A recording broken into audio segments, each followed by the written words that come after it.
Hey, everybody.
All right.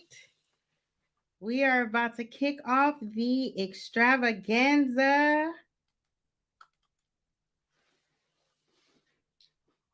Hello, everybody. Please drop in the comments where you are tuning from. Welcome to day 2 of the Contracts and Business Deals extravaganza. We want to know who's tuning in with us, where you're tuning in from. So drop it in the comments. All right. Oh my goodness. This is day 2, and we have some amazing, amazing speakers. Hey, everybody. Listen, I wanted to stop by and say if you want it, you can have it. I need you to know that it's yours. It is your birthright to live without lack. Okay. Yesterday, we had an amazing time. We had some amazing, amazing, phenomenal speakers that are practitioners that literally poured into each and every one of you and was able to share their experience as it relates to capital connections, contracts. Oh my gosh, yesterday was so phenomenal. And I'm so grateful for the experience that as a collective, we have been able to bring to you all to help you to master your mindset, master your life, master your business, and also master your money and market yourself so that you can manifest. I'm Erin Porche. I'm the founder and CEO of Global Works Consulting Group. And this extravaganza is brought to you by my team and a host of amazing strategic partners, business owners that are killing it in the game. And together we come to pour into you and share with you some information, some tools, some resources. And we want to make sure that you have the language and some implementable practical steps that you can take to apply to grow your business, right? To take things to the next level. We had Jamsky talk about taking your business public. What does that take, right? That's a question that every one of us have. And work is required to get there, right?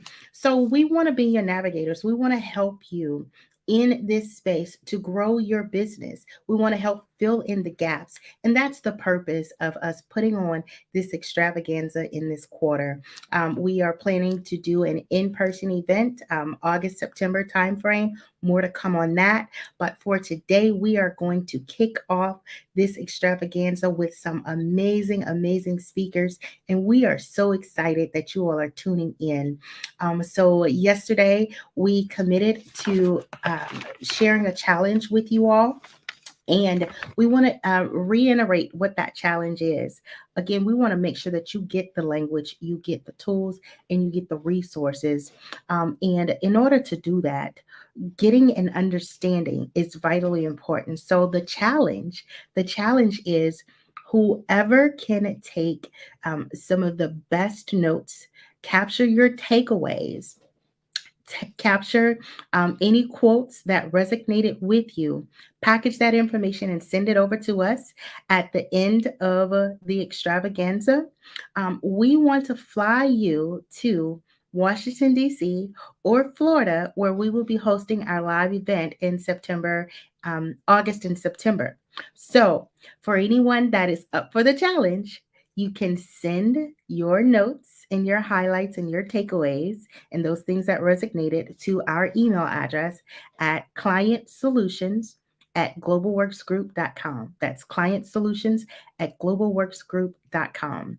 Listen, we operate in excellence and we want to work with the game changers, those that are risk takers, those that want to change the narrative for their life and for their family, right? So, that being said, you sharing your insights with us is key for us to continue to do what we do and also give you value with intent, things that you need to grow. So, again, I hope that you all are up for the challenge. We know that we got to play to win, we got to take action, and work is required. So, thanks again. Welcome to day 2 of the Contracts and Business Deals Extravaganza.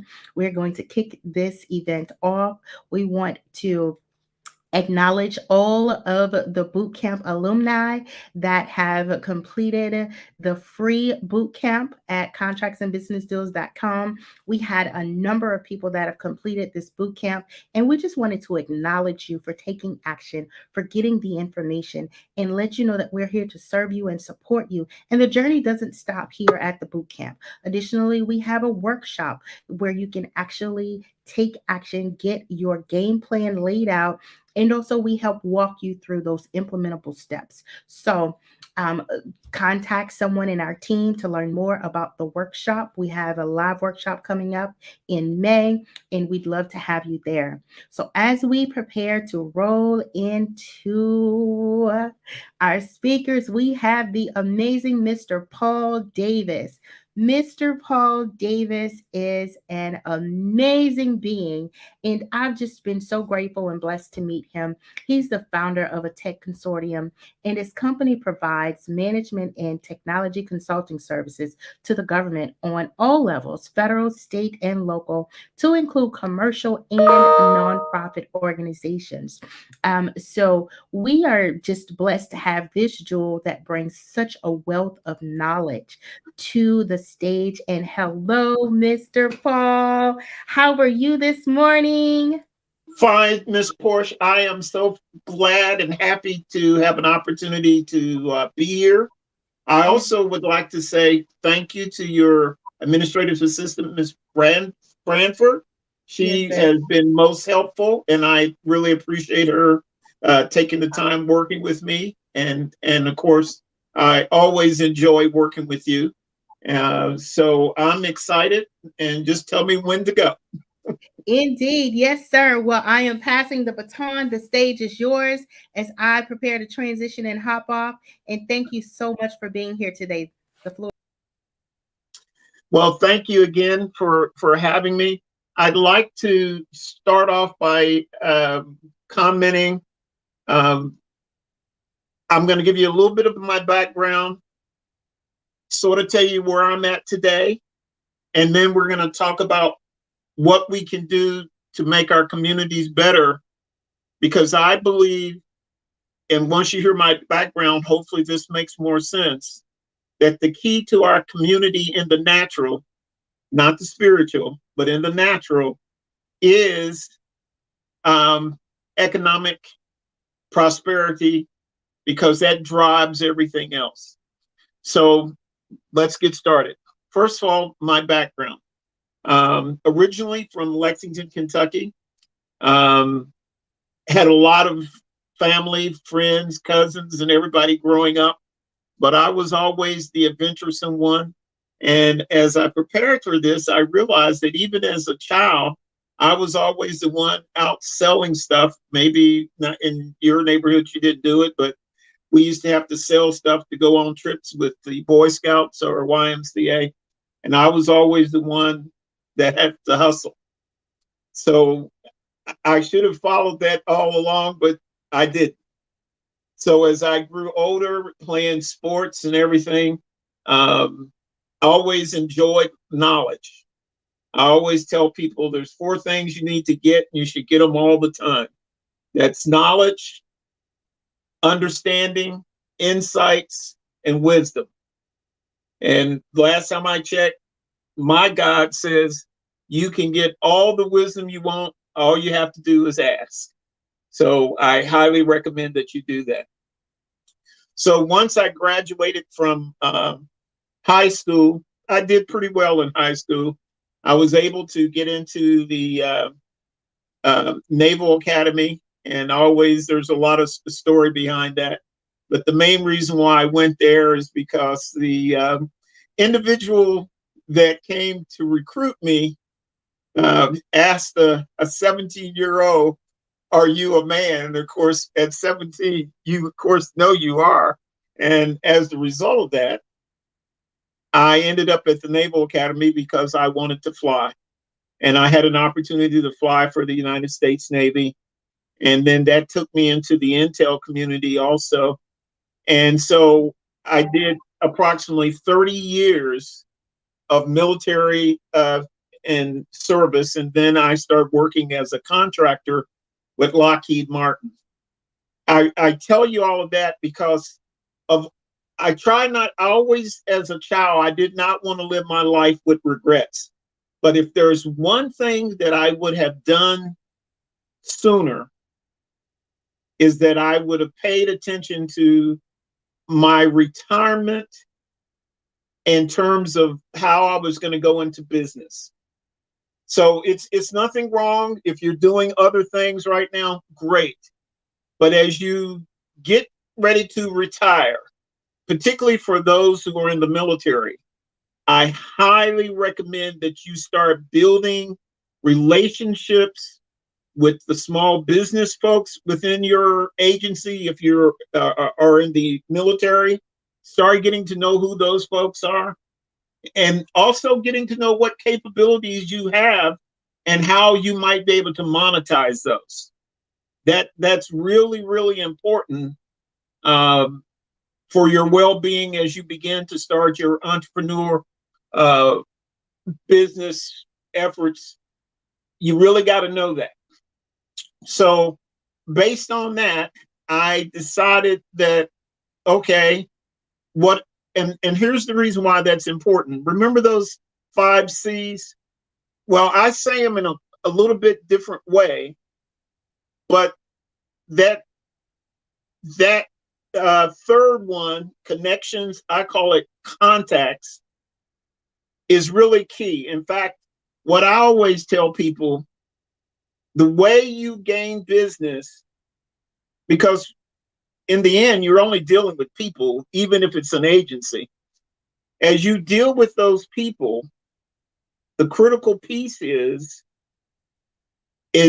they've got to trust you. I use the acronym TALK backwards. They've got to know you. They've got to like you. They got to give you access to them and to the agency. And then, like I said, they've got to trust you. So let's go back to those C's again. I use 5. You got to know your capabilities, what you're doing, what you're capable of, and don't try to do everything, not initially, but hone in on 2 or 3 things that you're just great at. You can compete against anybody in the world on those 2 or 3 things, and let them serve as your foundation for where you're going and what you're doing. The next one I always go back to is compliance. And what I mean by compliance is the rules of the game. You know, you didn't invent the game, but you got to play by the rules before, and you got to know how to bend the rules if necessary. But if you don't know what the rules are, nothing good ever happens for anybody who doesn't know the rules. So with that being said, compliance is my second C. So make sure that you know the rules of the game that you're entering in. And that includes making sure that your business, I think somewhere in the scripture it says, is built upon a rock, a strong foundation. And that strong foundation includes processes. And if you're not familiar with it, I would strongly suggest that you learn to use the lean canvas business model, it's particularly when you're getting going. Before you get that super elaborate strategic roadmap, before you get that super elaborate business plan, use the lean canvas model, because in that lean canvas model, there are 9 areas. It's one sheet. And if you can't answer the questions and put everything down in that one sheet, I don't know, maybe you need to go back to the drawing board. And then if that isn't enough for you, you can use that same sheet to help you put together your elevator pitch. I know we haven't been getting together lately, but we are in the near future. So what's your elevator pitch? When you run into that agency individual at the federal government level or at the state level or even your local county, city, what's your pitch to them? It should be a summation of that one sheet lean canvas business model. So there you are. So you're up to your second C. Then on the third C, like I said, is your contacts. And particularly for those who want to do federal contracting. And here's the reason. I'm going to take a little side trip here. Understand the reason why the federal government will always be attractive is, have you looked at their budgets lately? Just in DOD alone, they're over $700 billion. So you're talking about a multi-trillion-dollar budget, and all you're trying to do is get a little piece of it. And if you get the right piece of it, you're literally set for life, potentially, and go from there. So again, don't chase after every RFP that comes on when you go online with sound.gov or whatever tool you're using. Focus in on 2 or 3 agencies where you believe you can be successful. And then begin to know people in the agency. Now let's go back to something I said earlier. Remember I said, if I could do one thing different when I first started,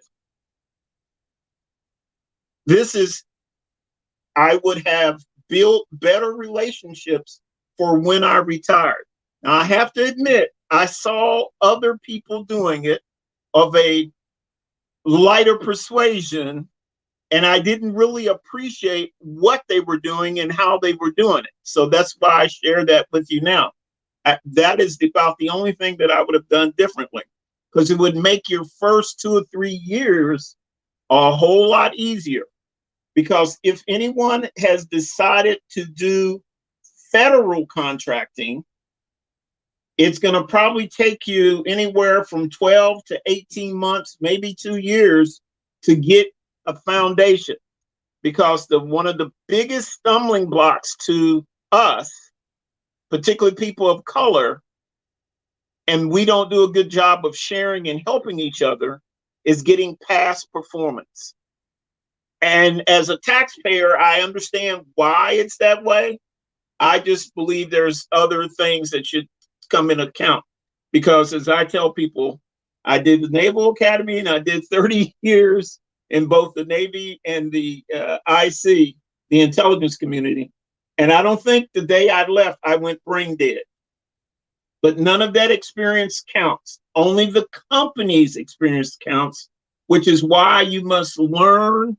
And this is where the contacts come in again, to partner with other folks that you trust and that you can subcontract with. And if you get the right teammate, you guys win contracts. But that's where that partnering and all that stuff comes into line. Well, once you have the contracts, then you can get to what I call the 5th C, capital. Because even if you don't have any money, you can go to various companies and they will lend you the money up front, called factoring, so that you can, grow your business and meet the contract requirements. And so in a quick, easy nutshell, those are my 5 C's and why they're important. The only other thing that I will tell you now, so that everybody, sort of understand what's going on, it's very important as soon as you can to diversify, not 1,000 different things, but 2 or 3 different things. Solomon said, when you diversify, you're prepared for the upcoming recession. The other thing that you have to be conscious of in our era, in our day and time, is the importance of technology. And we saw that with the pandemic. Those who were technologically ready, they kept going. Those who weren't, not so much. And no matter what your business is, you can benefit from the technology. So don't think that, I'm running a soul food restaurant, that you can't benefit from technology. Absolutely you can. You just need the right help to implement the technology in a way that it's beneficial to you. So hopefully, I've answered the 5 C's, and hopefully, if anyone has any questions for me, I'm more than happy to try to answer them and go from there. Wow, absolutely amazing. Paul, thank you so much for your service. First off, veterans have preference here. We are an equal opportunity organization, but veterans have preference. It works. So thank you so much for your service and just the exchange and the way that you are able to share your knowledge. You've been in the federal environment, just functioning on different levels, right? From an employee, contractor, business owner, and you bring so much value.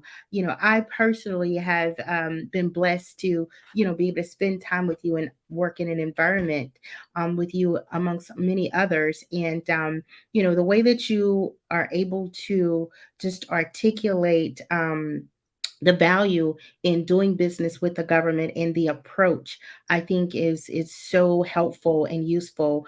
We got a lot of feedback, a lot of great comments from those that are tuning in. So what a great way to start off the Contracts and Business Deals Extravaganza, to have you just really break down, those 5 C's that, are most valuable for entering the market and also being able to, be successful. And to just really tie it all in the way that you started, speaking about economic dominion. Yes, It's yes, time. It is time. So yes, thank you again so much, Mr. Paul. Would you like to share any contact information yes. for I was going to say that sure. again. It's Paul Davis, is Paul.Davis at CDP Charlie Delta Papa dash ASOC Alpha Sierra Oscar Charlie.com. And that's my email address, and I'll give you our phone number. It will always roll over to me. We use technology, so no matter where I'm at, it will come to the phone that I have in hand. Uh, it's 571-336-6215. And you can reach me directly with that number. I set it up that way. And then depending on what their individual situation is, we'll work out something how we can help them. No one is too small, nor is anyone too big. In fact, that was the reason why we created the Alliance Technology Consortium, because we wanted to be able to take smaller businesses, scale, and be able to meet and compete with some of the bigger guys. Because again, having worked in a Lockheed and very familiar from the government side as a program manager on the SAICs, the BAEs, the Booz Allen, you go down the list. I know, have worked with most of them in some capacity or fashion. When it actually comes down to the work, all it is their name attached to a small business. Yes. That's all it really is. Yes. Because most of the time, the contracts, except for the big aviation or huge shipbuilding or something like that, you're talking no more than about 50 to 100 people. And those are really extremes. Most of the time, it's literally under 25 people. Yeah. Yeah. We all start small. Oh, and I have one last thing I do want to share with everybody, because I really feel that it's important. and that they need to talk to their political representatives about. And that's the reason why I'm bringing it up. As you know, with all the technology, there's been something out there called cybersecurity. And as part of our company's core capabilities, that's one of the things we participate in. The reason why we try to be in that arena is because no matter what anyone tells you, no one is cyber secure. What you're really striving for is cyber resilience. In fact, we don't even talk cybersecurity, we talk cyber resilience. And the reason is cyber, unlike any other arena that I've been in my life, I've been around rockets, space, system engineering, all those things are in my background. You don't have to be big to be effective. You just have to be smart and patient. And so that's the reason why that's important.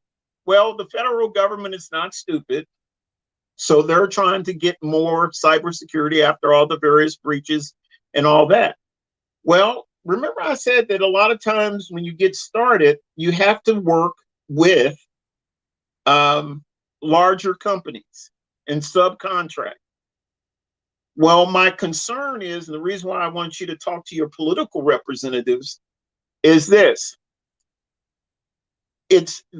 There's nothing that makes a large company select you to work with you other than the relationship that you build with them.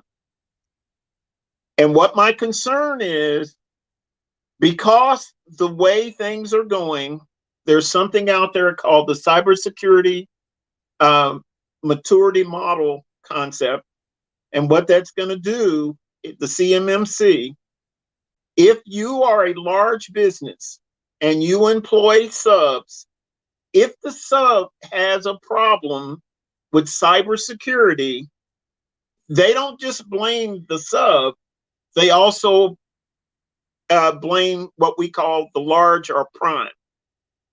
And people go, well, okay, well, if you're a prime, why would I go get a sub if I stand a possibility that they will be, it could result in a cyber attack? Because what the bad guys do, they won't go attack the federal government directly. They won't go attack the prime.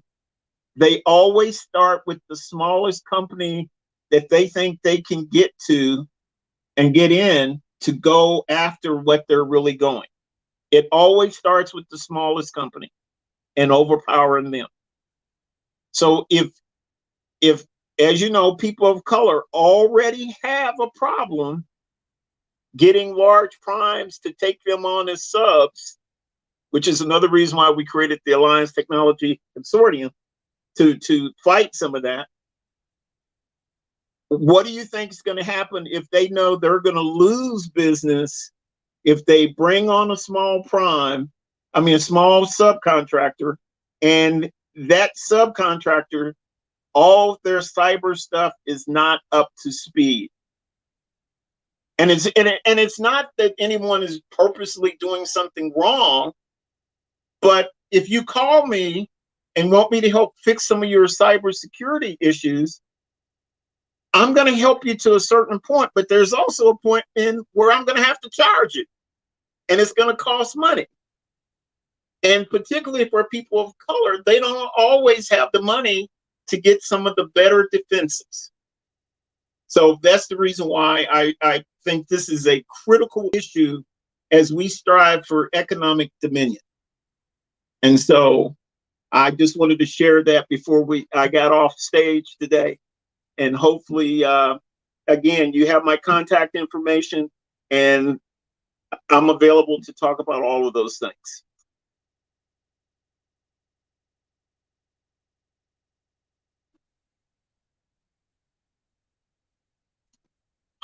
Mike, your mic.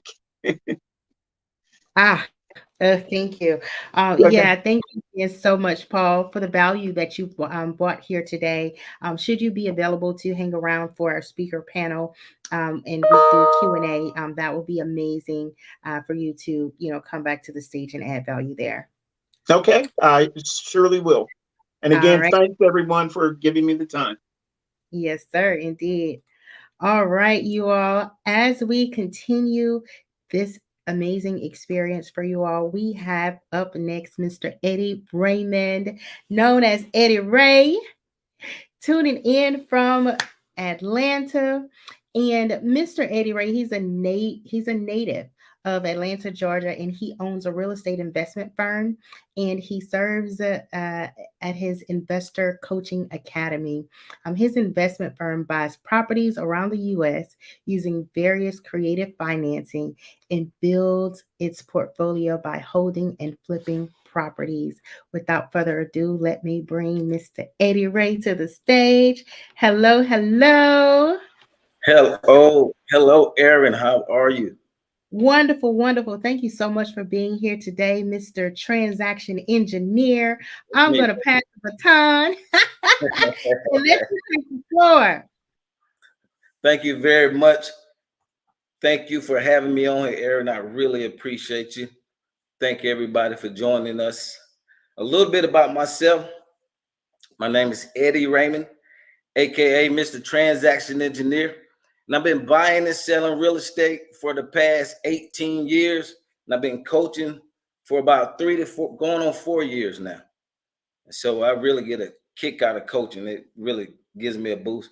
Real estate, it's one of my passions that I'm addicted to. So I probably do this till I'm about 140. I think that's when I check out of here.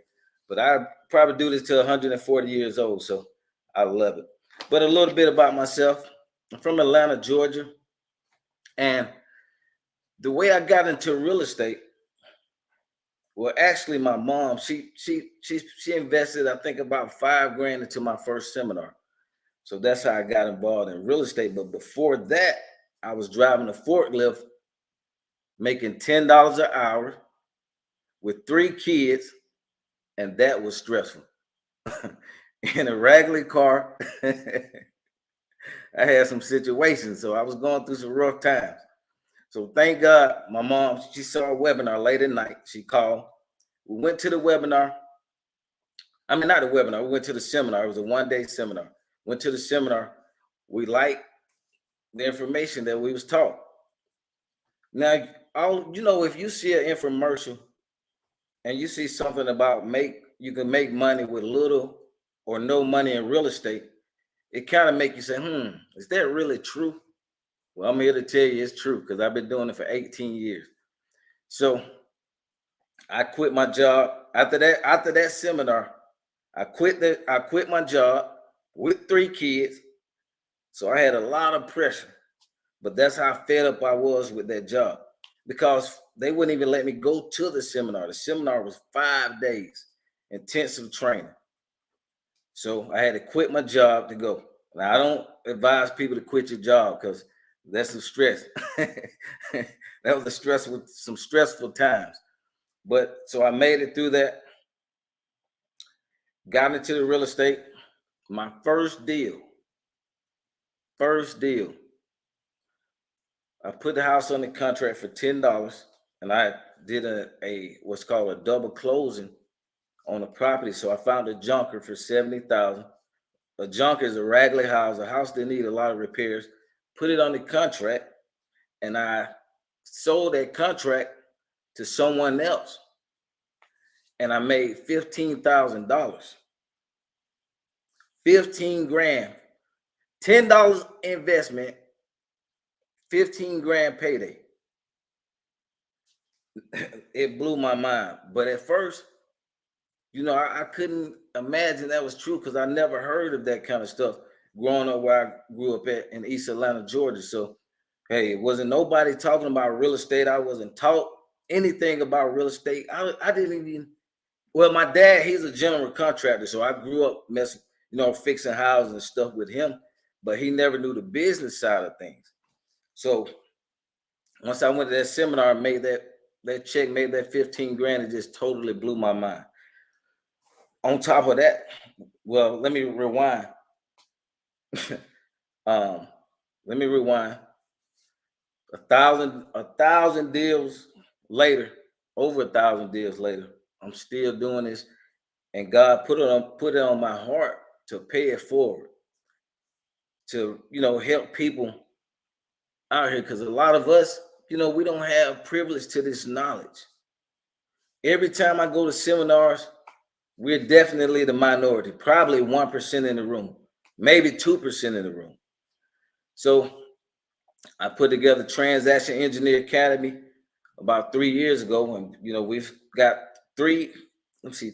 Last year we had 3 6-figure students. God bless y'all. Oh my God, that makes me happy too. When people actually do it, that was giving you the energy, man, to keep going. That gives you the energy to keep going, and I just thank God for the opportunity. And I'm just here to let y'all know that you can do it. Whatever you dream, you can achieve it, but you can't quit. And you can't share your dreams with people who are not on the same vibration as you.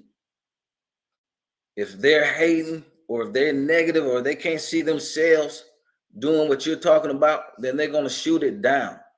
And if you value their opinion, guess what? You're not going to do anything. They're going to stop you in your tracks. So don't let nothing or no one stop you in your tracks. You got to keep going. You got to keep going. You can't quit. You can't give up. And it all starts up here. It's all mental. It's all about the mindset and our self-talk. That self-talk, oh my God. That self-talk will defeat you by itself. And to make it to the level of success I have now, I had to change up here a lot. I was raised in a single family home, so I had a lot of struggles growing up. But I realized I had to change this mindset. And once I changed the mindset and the friends, oh my God, it seemed like a whole new world was created. So I just thank God. I thank me for taking action. Thank my mom for investing in me over 18 years ago. She's still in the business too. And I just thank Aaron for having me on here. Guys, my investment academy, is TE Academy, Transaction Engineer Academy. And what we teach you the 8 exit strategies in real estate. See, a lot of people just think in real estate is just buy a property and rent it out, or buy a property and fix it and sell it. But 150 grand later, that's what I invested in my education. And I'm still going to seminars a couple of years. I just love to keep getting that knowledge. But we teach you guys how to implement 8 to 9 different strategies. It's multiple income streams in real estate. And if you talk correctly, it's recession proof. When the last recession came, guys, nothing changed in our life. Nothing. Because you just changed gears. And it's another one approaching with the housing market. So just you heard it here first. But you just change gears, you change strategies. So the 8 strategies that we like to teach at our academy is wholesaling. And I can't get into each strategy because we don't have enough time. But the first strategy is wholesaling. The second strategy is sandwich lease option. The third, subject to creative financing. The fourth, short sale, how to short sell a property. And that's when the market does go down, that's going to be the number 1 strategy again, short sale and subject twos. So we teach you how to short sell properties, how to do a subject to on properties, how to renovate properties, how to do options on properties, how to do owner financing or seller financing, which is a major tool you want to have in your toolbox if you're investing in real estate, because you don't have to go to the bank. You just find a motivated seller and they become the bank. You pay them every month. And it's better than going to the bank, because guess what? No credit check required. Homeowners, they don't ask you for a credit check like the bank. You don't have to draw blood to get a loan. Hey, you need a motivated seller that understand and we teach you this. We have scripts and stuff to help you understand. And guys, it's a win-win situation for everybody, man. I love real estate, and I hope you guys, if you out there, like I tell people, real estate doesn't have to be your passion, but let it fund your passion, because it's fun and plenty of passion and things I love to do. And man, I love it. I love it. That's the best thing that happened to me. Wow, wow. Wow, that is powerful. I always say that our Father is rich in houses and land, and so should we be, right? Man, Um, hallelujah. so I love, love, love, just your journey and your experience into real estate and how you sought out the information. You showed up in places and spaces where you were outnumbered, right? Oh yeah. Yet you were able to get laser focused and get what it was that you needed and was able to apply. So thank you so much for just sharing your story, sharing your journey, and doing the work, and next to that, being able to um, be a coach and create other producers in the same market and industry. I think that's a beautiful thing. Once we're able to master something, we're able to go back and teach others how to do, the same thing. So it's just so powerful. Being in the real estate market, in the real estate industry. And there's just so many opportunities for us in this space, from acquiring the property to, the administrative side, right? Yeah. And development. So, yes, Eddie, I think this was phenomenal. Um, would you please share with people how they can connect with you? Okay. You can follow me on YouTube, all across the board. YouTube, Facebook, Instagram. It's Mr. Transaction Engineer. So that's IG, YouTube, Facebook, and our website is MrTransactionEngineer.com. And for everybody on here, let me know that you was on here. Put in a discount code LOVE for love, and you get 50% off any of our courses on there. So we have a lot of training material, and hopefully you come into the family and change your financial future. Like we had 3 6-figure earners last year, so I'm excited. Wow, that's powerful. Yeah, let's multiply that, So yeah, more to come. We'll be doing more conversations like this. We'll also be doing some in-person sessions. Eddie and I, we met at a seminar, and we just saw the alignment. So we're just looking forward to doing more together, and bringing more value to our community so that they can grow and get their piece of the pie. So again, Amen. thank thank you so much, Eddie. Hopefully you can hang around and join us for the group panel. Okay, can I leave with one quote from one of my Sure, please do. mentors? Okay, one of my mentors, Bob Proctor, rest in paradise. He passed Yes, earlier this year. yes, he did. He said the only limits in our life are those we impose on ourselves. Mm. The only limits in our life are those we impose on ourselves. Thank y'all. Y'all have a blessed afternoon or evening, wherever you are. And I'll see you soon. Thank you, Aaron. Thank you, Eddie. See you later.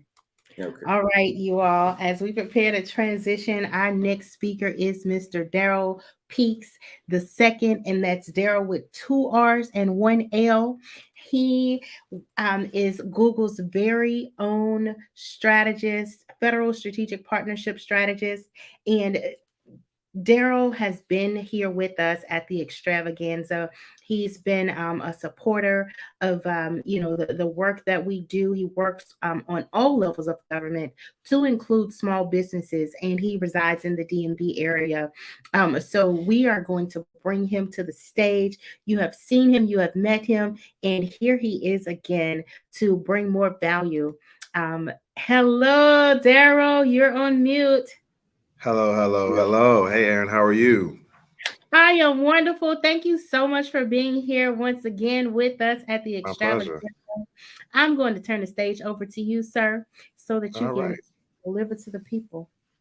Well, greetings, everyone, and pleasure to be with you today. I'm glad to be part of this amazing event and extravaganza. As Aaron mentioned, I have was at another one and really had a great time and a lot of great engagement with many of you.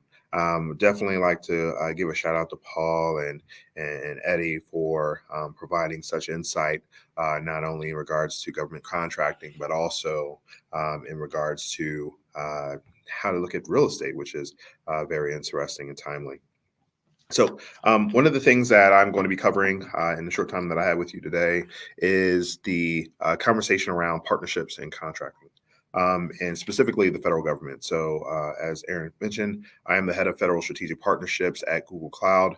I've been here 2 years now, or 2 years in July, and I am responsible for all system integrator and technology partner relationships, which includes large and small organizations. So, definitely work across the gambit. Also work with a number of technology partners, some large as Palo Alto Networks, NetApp, and others, but also smaller startups as well. So definitely have a fun environment to work in, and working at one of the biggest technology companies in the world is amazing.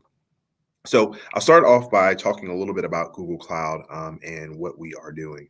Of course, Google renamed itself to Alphabet in order to manage a number of umbrella companies. And in that, a couple of great things have been done.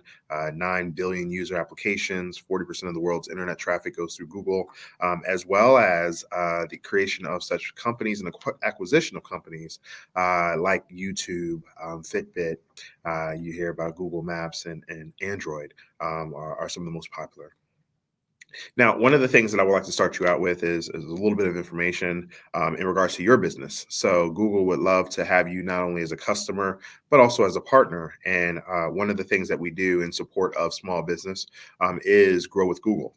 There you will be able to find information on how to set up your profile, answer some questions in regards to marketing, and also being able to utilize ads. Google Ads is a very big part of our business, and being able to leverage that for making sure that folks are aware of the services and capabilities that you have.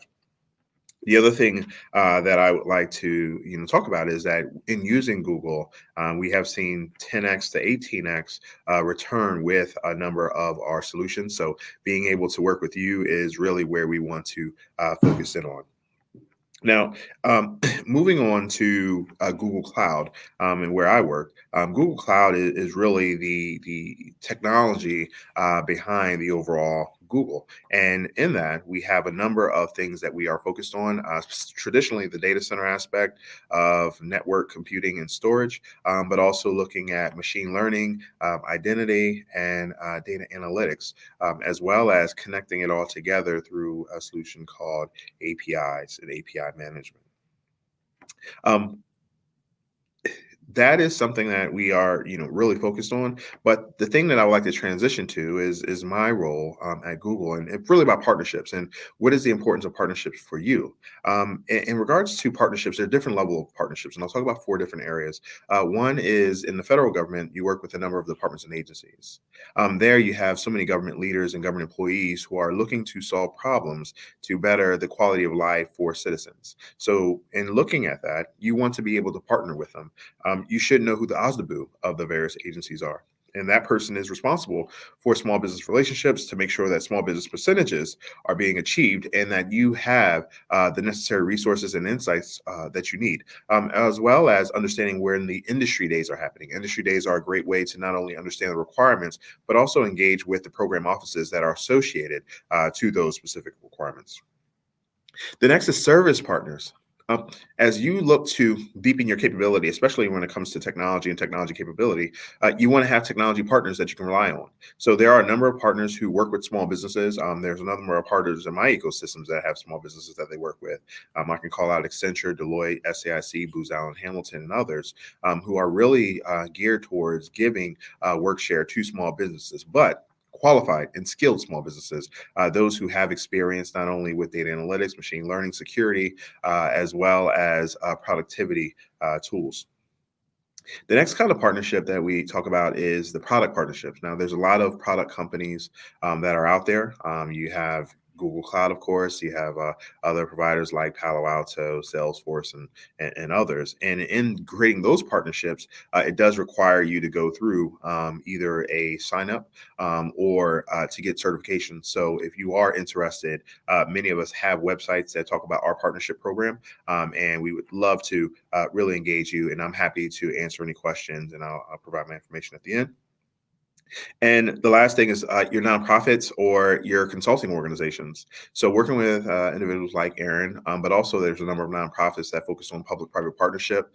I'm on the board for ACT, which is really big and federal. I also am on the board for an organization called ATARC, and we are really focused on public-private partnership. So that is getting industry closer to having conversations with government so that we can collectively solve complex problems. And that is something that is really important in your partnership. So being able to give exposure, being able to show what you can do and put your best foot forward, but also being able to maximize even your own requirements. So if you have business currently with the federal government or are pursuing business with the federal government, being able to really set that anchor for your organization.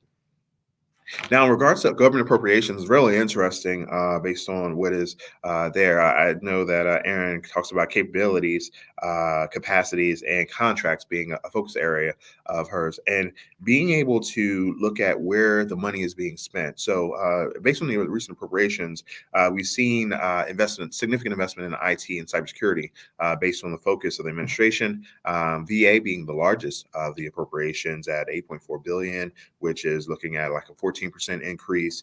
DHS getting an $8 billion investment or appropriation with a 13% increase. And then looking at HHS with $6.9 billion getting a 11% increase. And then Treasury with $5.9 billion and 10.2% increase. Now, what does that mean for you?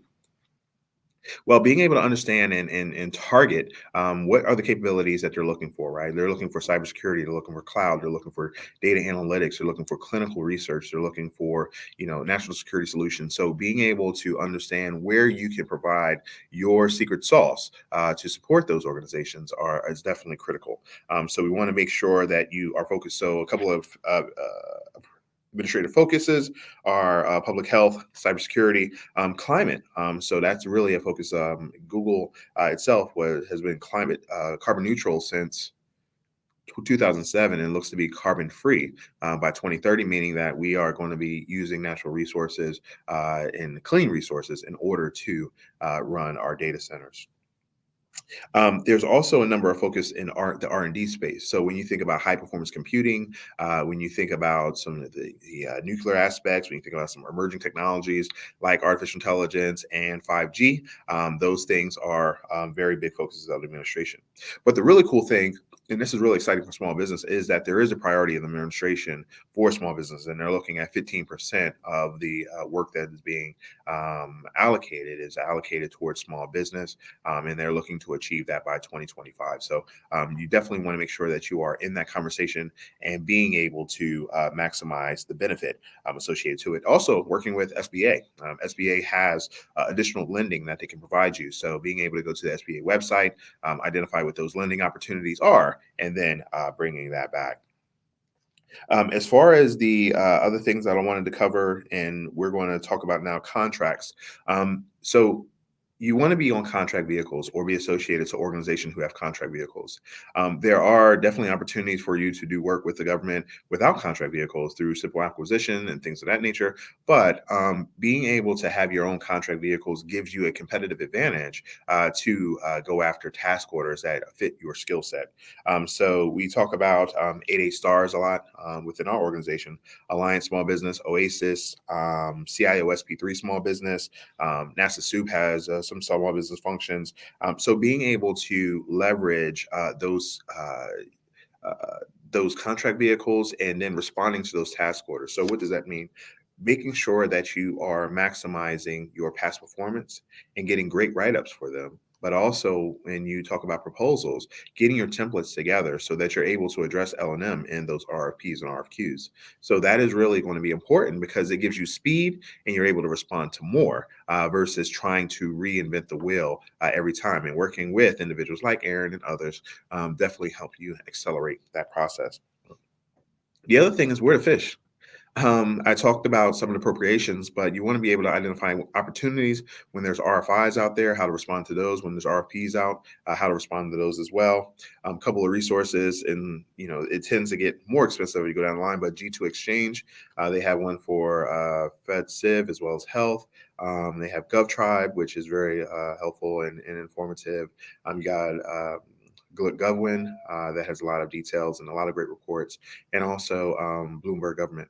So being able to utilize those information sources to get access to what those RFIs, RFPs, and things are being awarded, that helps you, as well as your prospecting, right? So you want to know who's going to be actually making that investment. You don't want to blindly go after the work because you want to know who are those key resources and key decision makers that you may have or be able to associate with. There was conversation about socioeconomics as well.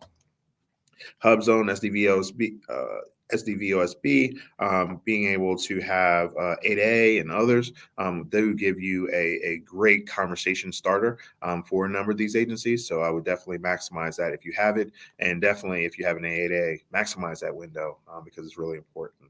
So I wanted to go through a number of things, but I think leaving you all, since I'm talking to a number of leaders on this particular session, a book that I like to recommend is The 5 a.m. Club by Robin Sharman.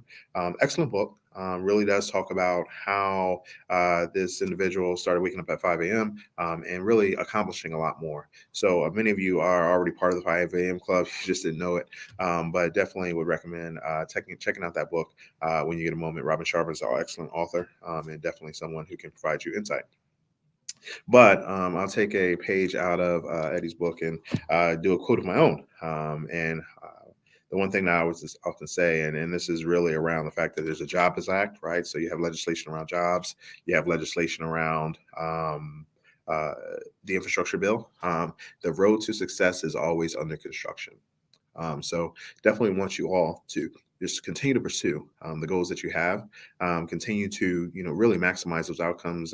Don't be afraid to reach out, and I definitely want to see your success and see you on the other side. Of course, as a Google customer or as a Google partner, but overall, we just want to make sure that you are able to realize the dreams that you have, the goals that you have, and definitely working in the circles of those who are like-minded and ready to achieve great outcomes. So with that being said, Aaron, I'm pretty much wrapping up, but is there anything else that I can provide at this time? Hey, Daryl. Oh my gosh, that was so amazing. And to just seal all of that valuable information that you packed into such a short window. The road to success is always under construction. I really appreciate your wealth of knowledge that's just so well rounded. You spoke about where small businesses, where it's important for us to show up so that we are building those relationships and also in the know of where the opportunities lie that align with the solutions that we sell. So I love how you talked about, the Ostabu. I think that's, a phenomenal place for us to, be because there's so many free resources that are Absolutely. available. And it puts us in the network, right? It puts us in the space where there are other business owners that are on the same quest and the same journey. So yeah, I think that was very valuable, as well as those industry days. They're doing them virtually, and now I'm seeing so many where they're doing them in person. So yes, yeah, we appreciate the drum that you are beating. As a strategic partner, and just really facilitating relationships, right? Um, Absolutely.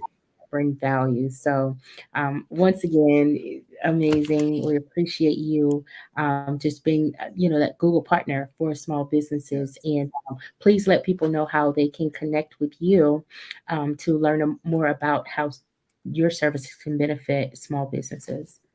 Absolutely, absolutely, and thank you so much for that. So, one thing I would like to say before I go is that a sales executive once told me, he says, if you're not closing business, you're identifying business, right? So, if you're not closing those opportunities, you are identifying pipeline. If you're not doing pipeline, you are meeting with potential customers, and if you're not meeting with potential customers, then you are going in the wrong direction. Being able to really focus your sales organization, focus your delivery organization, and really focus on growth is really important. Feel free to connect with me on LinkedIn. That is pretty much where I spend a significant amount of my efforts to make sure the word gets out about Google Cloud. And if you send me a message there, I can give you some more of my contact information. But definitely want to start there because I share a lot of information about Google Cloud. Just want to make sure the partnership makes a lot of sense for both of us, and then I can bring value to you. So with that being said, Aaron, back over to you. Awesome. Thank you again so much, Daryl, for being here. Um, should your schedule allow, we have about 2 or 3 more speakers, and then we'll go right into the Q&A session with the group panel and bring everyone to the stage. All right, So, sounds good. alrighty. Okay, you all, you have it. You heard from Mr. Daryl Peaks once more as we continue to bring you all so much value. We have up next Mr. Jeremy Nixon. He is the founder and CEO of Nixon and Nixon Rentals, as well as um, the founder of Project Rebuild. Jeremy is an entrepreneur who proves that you can really do it all. While serving as captain in the U.S. Army, Jeremy built a 40 plus unit short term rental company in just 3 years. Y'all, Jeremy is amazing. It's been a joy to meet him, to work with him. And with the booming short term rental business based in San Antonio, he's also committed to helping other entrepreneurs achieve the same thing for themselves. So he is an amazing leader, a veteran, and he has an established for profit as well as a nonprofit. I am going to get out of the way and bring Jeremy to the stage. Hey, hey, hey. What's going on? What's going on, Aaron? Oh, it's so good to have you here today, sir. Everything is going on, and I am going to pass it on to you so that you Awesome. can speak to the people. Awesome. I am so excited to be here today and be a part of this extravaganza. You guys don't even know. Erin is my girl. So I guess quick introduction. I am a military veteran. Did 10 years in the Army, medically retired now, started a business with my wife. And while I was still in the military, so it's back 2017, beginning of 2018, we decided to hop into real estate by way of short-term rentals. And like Aaron said, today we operate we have over 40 properties in our portfolio in Texas, where we provide short-term housing for several markets. Now, last year, I started to discover the opportunities that were out there by way of government contracting. So we started to position ourselves to secure those contracts. And that's what I want to focus on today. I think that's what y'all want to hear about. So I just want to focus on how to build your business on a solid foundation so you can go out there and compete for these government contracts, right? So, and my goal is to kind of show you how to do it in a way that you don't burn yourself out, right? So do me a favor, if y'all ready, type ready in the chat for me, and we're going to jump right into it. So when I think of solid foundation, I think of it in 2 ways, right? So a strong infrastructure by way of personnel, and then a strong infrastructure by way of on paper, right?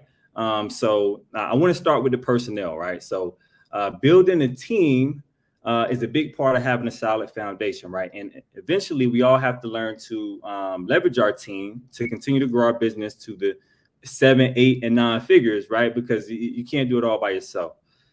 We have to identify who we need on our team first in order to get where we're trying to go to.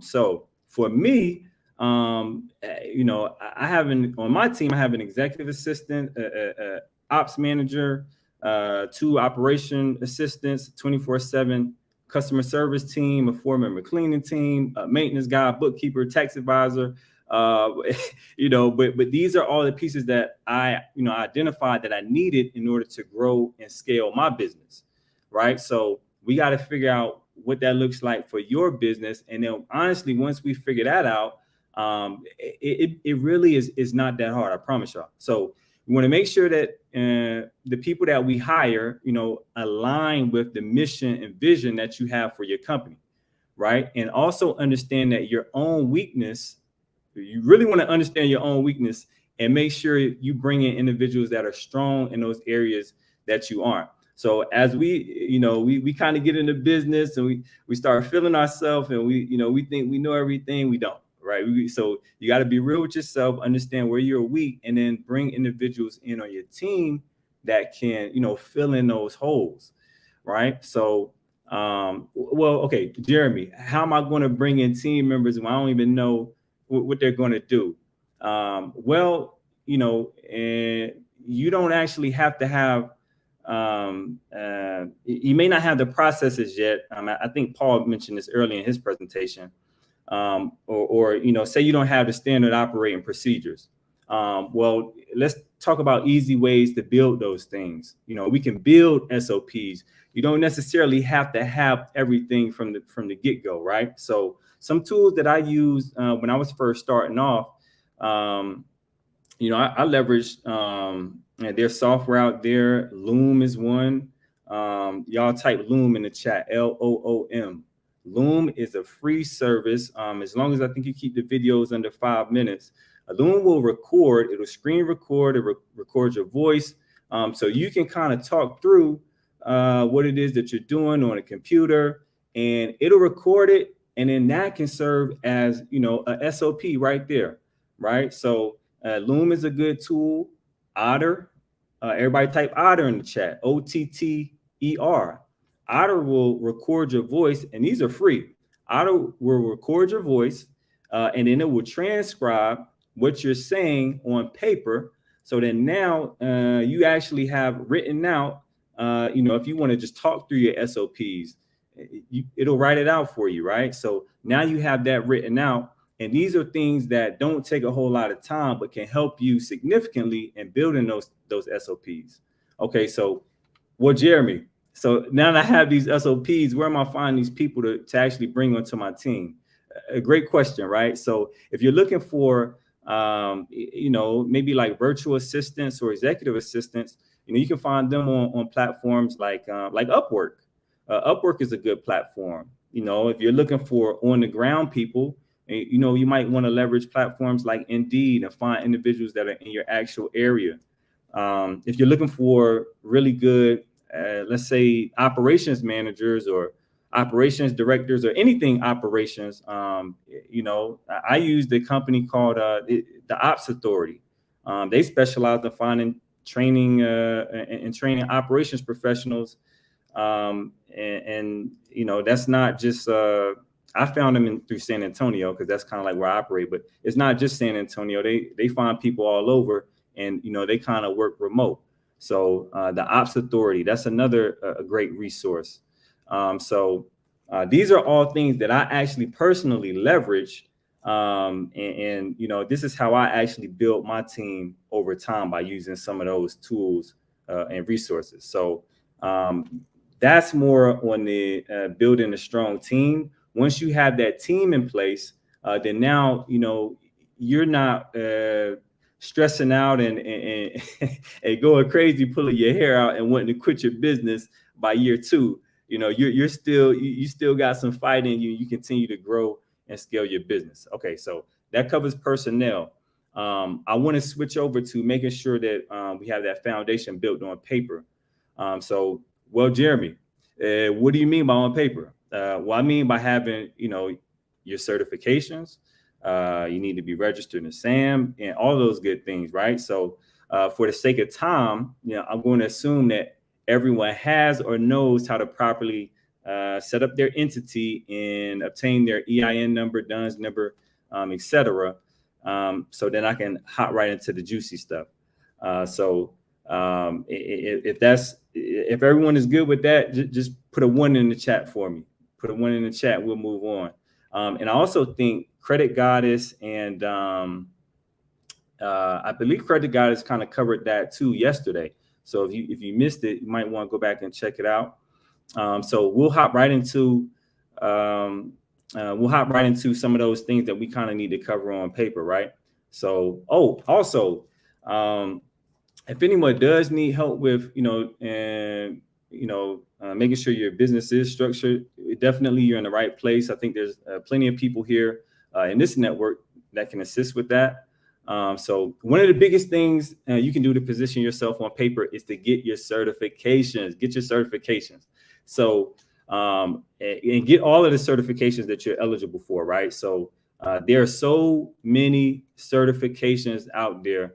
I think we have like 10 certifications right now, and there's still certifications that we're trying to get, right? So, you got minority business, you got the women-owned, you got veteran, you got disabled veteran, you got your hub zone, you got the 8As. There's so many certs out there that you can get. And I guess my biggest piece of advice from kind of going through that process, don't get discouraged. Sometimes I you guys have been through the process, started the process. Sometimes it feels like it's not meant for you to get the certification. I'm not gonna lie to you, but you keep fighting through it and keep pushing it, and you can get it. You can definitely get it. One of the biggest resources for getting certifications or helping getting certifications, you can leverage your PTAC counselor, right? So everybody type in the chat PTAC, PTAC. Okay. Now, PTAC counselors, you can find them on, let me see if I can post a link here for y'all in the chat. PTAC counselors, you can find them everywhere, and they should have one or like a local office somewhere in your area or region. Their whole job is to help position small business owners to basically succeed with government opportunities, right? So you can get one of them. They're completely free. They'll kind of help you walk through filling out, your applications to obtain some of those certifications. Now you can't call them every single day and they're not going to help you like that. Like they'll meet with you once a week. And then they'll give you some templates and whatnot, but we can't abuse the PTAC now, but they will help you get to where you're trying to get to. So if you need help with the certifications, I strongly encourage you to connect with the PTAC counselor. Okay, now and at the same time, this all is kind of happening at the same time, but at the same time, you want to make sure you're registered in sam.gov. Okay, that's a big thing.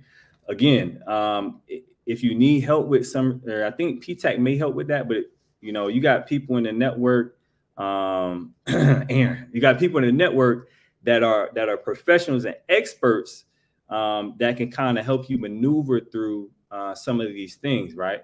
So you definitely want to get registered in sam.gov. You need I'm gonna stress this. I'm probably say this one 3 times in a row. You need a capability statement. You need a capability statement. And one more time, you need a capability statement. Okay. I think Daryl was stressing the importance of this yesterday during his presentation. But your capability statement has to be on point. Okay. This is your opportunity to showcase your business or what your business can do to the government, right? So it's basically like in a corporate world, it's like your resume, right? So now I got to be honest. This is not something I did by myself. Right? I leveraged people who are already experts in this field. Aaron. Okay. So, and I got them to help with building this out because I understand how important this document is. And I want to be competitive, right? And put my business in a position to win because that's what we're here to do. At the end of the day, we're here to win contracts, right? So definitely you want to leverage, your network, people like Aaron, people like Daryl, people like TL, everybody that's kind of been on this stage and presenting, you definitely want to network with and leverage those connections in order to put it all together and get where you're trying to get to, right? Which is, if you're here, you're definitely trying to win some government contracts. So I kind of sped through that. I don't know how much time I got, Aaron. So I think that's it. Wow. Jeremy, wow, that was so good. When I tell you, you just like broke it down 1,000 for the people to help them just understand from a small business perspective how to get into the government. You gave strategy, right? And you really gave those foundational key components. And you gave it to them from your firsthand experience. So, I'm just really excited that you were, just really able to talk about your journey and deliver it in a manner to where you see those value assets that you've been able to create in your company. That just fills my heart. Thank you so much. Tell the people how they can connect with you. Absolutely. So you can check us out at www.nixonrentals.com. Or you can, if all of you are here now, you're probably in the Facebook group. You can definitely reach out to me on Facebook. I get right back to you on Facebook. That's probably the best way if you want to get direct access. So yeah, I love to connect and help any way I can. Awesome. Thank you again so much, Jeremy. It has been a joy to work with you and your team over the last year. And there's just so much more to come. So thanks for being here as a speaker and just sharing your journey. And we look forward to hearing and seeing more of you. Yes, ma'am. Yes, ma'am. All right. Talk to you later. We're going to have a group panel shortly. All righty. So next up, we have the amazing Jacob Jennings. Jacob is the founder of Sherlock Holmes Foundation, a nonprofit organization that provides housing, employment opportunities, and loving support system for homeless LGBTQ young adults so that they can live fearlessly as their authentic selves. Jeremy is all about social impact, changing the narrative, and serving. He just has a very, very magnetic, important mission that he has been focused on. And hey, Jeremy. Girl, I'm Jacob. Jeremy is for me. Hey, girl. I have totally done that. I'm so glad you do too. So you're human after all. Thanks, Witch. Love it. I am so not a robot, Jacob. Girl, you know. You're a mama too. You know how many times you call your kids the wrong names every time you call one over, right? I did this morning. Right? I did the same thing with my dog, and I'd only have one. Yes. Jacob, right. It's so good to have you here. Thank you so much for coming to the extravaganza. And I'm going to turn the stage over to you so that you can do your thing. Why, thank you, honey. I'm so glad to be here. Am I able to share my screen by chance? Yes, you can. Hello, everyone. My name is Jacob Jennings, and you're not going to forget me. I guarantee it. But I want to encourage you guys to think about one thing. You're here to build a bigger future. You're here working with Erin and her community because you don't want to settle for the status quo. You're already giving yourself permission to dream big when you're looking at things like government contracts. So I'm going to encourage you to think about the impact you're going to be making and leaving behind. If you're going into business to make money, you are going to fail. The good news is you're going to fail a lot. And you're going to fail with people that fail all the time. Eventually, we get really good at failing, so good we start to succeed. But what was my secret ingredient was adding my social component to my business. I'm a professional real estate broker that decided that commission wasn't fulfilling. I wasn't very good at making commissions. I wanted to do something that gave back. And when I combined my passion for social good with what I was doing on my everyday business, my life transformed. And because I transformed, I was able to transform the lives of so many others. So I'm going to share with you a little bit of my mission today, just a touch, and helping you find your cause, and hopefully giving you the balls to take it through. That's right, I said it. I'm apologizing. Okay, share screen. Share screen. Can you see it? Sharing. And yeah? Everybody see this or no? I'm going to take that as a yes because I can't hear anybody. Otherwise, it'd be very, very awkward. Okay, find your cause and make an impact. This is just an overview of how I was able to combine my for-profit business with my nonprofit business to create what is called a for-impact organization. Okay, a little bit about me so you know who I am. I am a professional real estate investor and educator. I've gone around the country teaching people how to invest in real estate of all sorts, from wholesaling and flipping to buy and hold strategies. And I have become a nonprofit real estate pioneer. Yes, no one is in this field of real estate, as in 30% of our economy is in nonprofit, but absolutely no one specializes in nonprofit real estate. You see a couple of commercial people that do it for universities and hospitals, and churches buy property, right? But the average consumer has no idea that nonprofit real estate is something that they can actually take benefit in.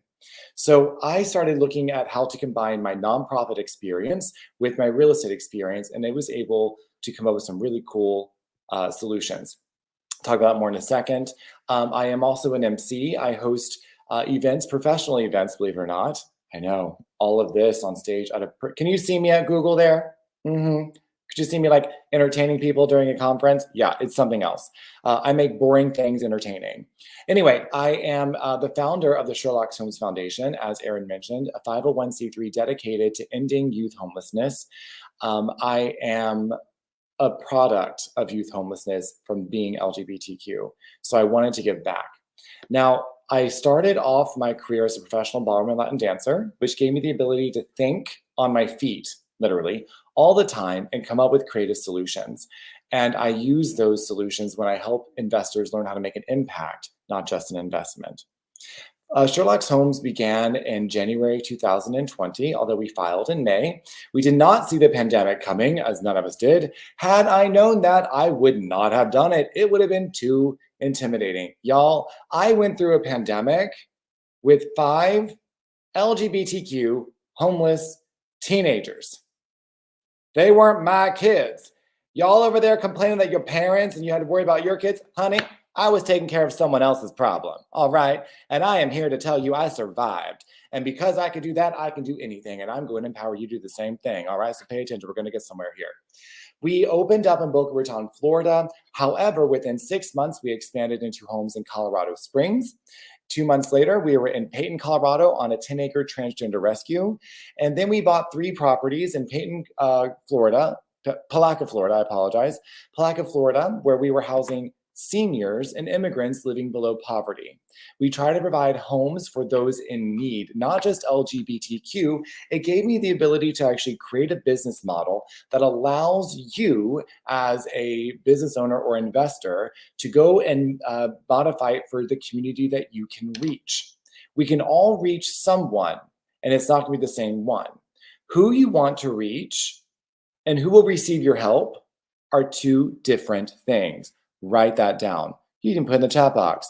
Write that down. Who you want to serve and who will receive your help are 2 different things. One is internal and one is strategy. One is internal and one is strategy. You see, I wanted to help homeless LGBTQ youth. That's why I started my foundation. However, the majority of the kids that I ended up helping were part of the Black and brown community. As much as I could queen out and try to relate to them as far as a gay male, I was still a white male. And they could not relate to me, and they had every right to mistrust me. They had every right, based on their life experience, to not trust me. So how was I going to help those individuals? I enlisted the services of my wonderful Black and brown mamas who would come on Zooms and reach out to the kids to make sure that they felt safe and loved. I built a community. And that is the only reason I was able to survive. That's called strategy. It's not about me. It's about helping them. Keeping your customer is what we talk about in business. Knowing your customer, knowing your avatar. The same thing happens in your social cause. Who do you want to serve? And then you got to get out of the way. All right? Now, we provide housing, employment opportunities, and a loving support system for homeless LGBTQ youth and young adults so that they can live fearlessly as their authentic selves. What I was not ready for when I opened my home, y'all, I was not ready for the amount of individuals that I was going to serve that were in recovery. Out of the 5 kids I had in my home, 4 of them were in recovery from drugs and alcohol and mental health. It was intense, and I didn't know what to do. So I had to start doing a lot of research. Let's look at some of the numbers because data actually fuels your mission. So whoever you want to serve, I want you to start doing the same thing. I'm going to talk to you about who I serve. According to the National Institute on Drug Abuse, gay, lesbian, and bisexual adolescents are 90% more likely to use alcohol and drugs than their heterosexual counterparts. Approximately 44.6 of them between the ages of 18 and 28 report binge drinking at least once in the past month, and an additional 10.2% reported heavy alcohol use, which is defined as binge drinking at least 5 times in the past month. That is at least, if not more than once a week. Sexual minorities with alcohol problems are also far more likely to have other co-occurring mental conditions, including severe depression, anxiety, and stress. I also did not put in there, to be PC, sex addiction. They also have higher suicide rates and self-harming tendencies. When I look for data, it is incredibly hard to find for our population. This one was one of the few official studies done by SAMHSA, I can never say that right, and it's pretty disturbing. By the way, the kids on the left were 2 of the kids that were at my home, and we reunited Marcos with his father. So he was actually able to be reunited after 11 months of being apart through all of COVID. I'm kind of proud of that. Now, substance abuse research has demonstrated that client sexual orientation influences treatment outcomes. There are several things for that. We'll talk about that in a second. Consequently, many substance use treatment programs offer services for LGBTQ individuals. However, only 11.8% of these treatments do anything for LGBTQ, and 70% of those do nothing different for LGBTQ individuals than they do for their heterosexual counterparts. Why is that important? Because they're not recognizing stigma. And I know people here in this room understand what it's like to be stigmatized. I know that people here in this room understand what it's like to be marginalized. Do you have needs based on your community and how you were born? Absolutely. And those needs are not being addressed for this population. Out of all the recovery facilities in the United States, 7.4% actually have specific programs for our community. That comes down to 126 homes.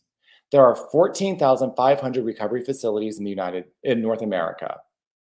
If you wanted to say that 11% of them have programs, great. That's 1,711 homes. But the only ones out of that actually have programs, aside from that 70% that we're pretending, is 499. Out of these numbers, 1,711 homes that actually are LGBTQ affirming with programs brings us down to 126 facilities across North America in a multi-billion-dollar industry, and no one's reaching out to help them. That is less than 1% of all treatment centers, recovery homes, safe havens for LGBTQ individuals around the country. Less than 1%, guys. Now, I'm going to talk right now about something that might make you uncomfortable, and if it does, tough. Transgender people are people. And when they are youth, they're almost 5 times more likely to have attempted suicide than their heterosexual counterparts. I want you to imagine that you had a child that comes to you and tells you that they are trans, that they don't feel comfortable in their body, and they're young, before puberty, before it's about sex, when it's about feeling uncomfortable in one's skin. You know how uncomfortable it was for puberty? Now imagine you're going through the wrong puberty and you don't have the tools to express how you're feeling or what you're going through. That is why they are 8.4 times more likely to have attempted making a suicide attempt. 41% of transgender adults report having a suicide attempt, and 92% of them happen before the age of 25, y'all. That is before your prefrontal cortex has been developed, when you are still, by HUD standards, a juvenile. 92% attempt it before the age of 25. What if we could find a solution? We have. And this is the part of the model that you can actually take and adopt for yourself. I'm going to be giving you some insights and some gems. Follow along, take notes. You need a community. Mine is LGBTQ, but who do you want to serve? Veterans?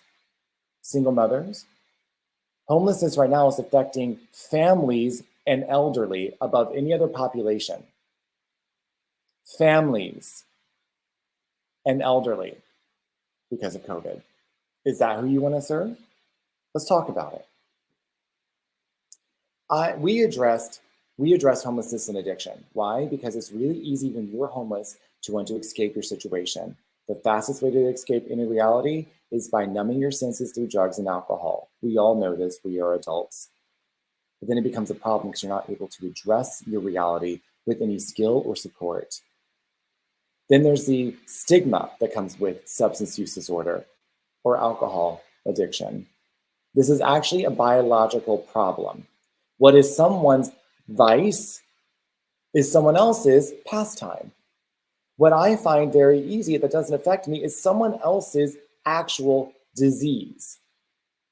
And it's not up to us to judge. It's not up to us because you can have a biological predisposition to addiction. Now, what we are talking about right now, when we are addressing how you create a forward impact business, you need to remember this first. It is not about you and it's not about your family. If you're thinking about you and your family, you're still thinking too damn small. If you think of a community, your family will be taken care of by proxy. The example I am going to show you, you all have seen. Think of a church community. Think of the pastor of the church. If the pastor takes care of his congregation, the congregation goes out of their way to make sure that the pastor's needs are met and the needs of their family. I'm sure you've seen that at some point in time. When you are a pillar of a community, the community will reach up to support you and lift you up. That's because those pillars provide social solutions and allow for society to solve its own problems. You see, it's not up to me to solve society's problems. It's up to us to solve society's problems. If I could solve it on my own, you know what you'd be calling me? Jesus. And my name's not Jesus. Unless you're the Messiah, you're going to need society and a community to help you build up your community itself and give it the ability to support itself indefinitely. And if you are the Messiah, get to work already. Next. Now, this is about creating the network. I'm going to show you guys right here in the next slide. We want to have homes all around the country, and we can only do that by empowering other communities to take up the mantle and apply it to their own visions, right? So we help provide systems and operations and guidance for individuals who want to have a housing impact organization in their communities so we can spread across the entire United States, serving that community. Not necessarily my initiative, and this is how we do it. Through a social movement. We use investors. We have our Lambda Hope, our specialty, our brokerage, 2 nonprofits, and a forward impact organization. The investors are in charge of helping you acquire your homes, whether they are for purchase or for rent. There are actually government programs out there that will help you buy these homes. Section 8 has down payment assistance and has remodeling assistance and renovation assistance for certain homes. Community land trusts allow for assistance to help you buy properties through a nonprofit and then sell them as affordable housing in good areas so that low-income populations can actually be pulled out of poverty. Lamb to Hope is our company that creates the operations within the home. So if you were to think of a hotel, this is the example I use. If you think about like the Hyatt, for example, the Hyatt does not own the building. The Hyatt is the hotel operator inside the building that happened to put their name on the building. The building is owned by an investment company, usually. They lease their property to the operator of the hotel, and that allows the operator to actually create a hospitality industry. So we do the same thing. Our investors have the building, our operators run the programs inside of the building, right? My brokerage, Thomas Reed Global, we help facilitate the transaction. Then we partner with an organization that actually has deep history and roots in the cause. So you've got to find out who that is for you. For us, we work with Hope Recovery Resources. They've been around for 26 years, and their CEO is the founding president of the National Affiliation of Recovery Residents, which is a nonprofit 12 years old that is in 30 different states, providing standards of care for those in recovery. So then we partner their strengths with our nonprofit, Sherlock's Homes, so that we can actually provide LGBTQ specific assistance to those in recovery, our most vulnerable. We also then use their nonprofit, which was dormant, and we took it out to become their fiscal sponsor. And Hope Homes helps raise funds to offset the cost for those in recovery. So by putting all of these 6 entities together, we created a for-impact organization that is reducing the barrier to entry for safe housing and recovery assistance for LGBTQ youth homeless individuals around our country. We started in 2020, and we are now in 5 states 2 years later. This is how the outlook looks like. If you want to take a screenshot, please do. I want you guys to actually have this resource. You want to think, okay, how do I create an impact organization? It's not just about having one business entity. It's about having systems in multiple entities, and how you finance those entities matter.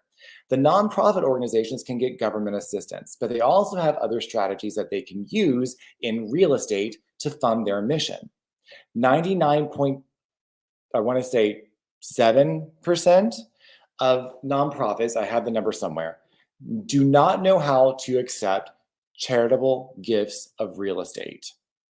Yet charitable gifts of real estate have far more money and are easier to liquidate than waiting for grants to come through.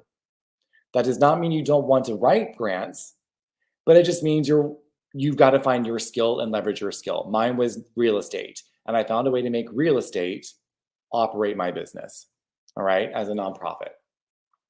So you want to figure out how to use government contracts. This is why you're here. Use Erin. I use her like a Kleenex. I find whatever I can. I call Erin. I say, honey, how do I do this with the government? And she tells me to go ahead and get a DUNS number for this and get your ducks in order for that. It's been intense. Thank you, Erin, for driving me crazy, but that's how you do the government side. I partner with people to do that because I don't have the bandwidth.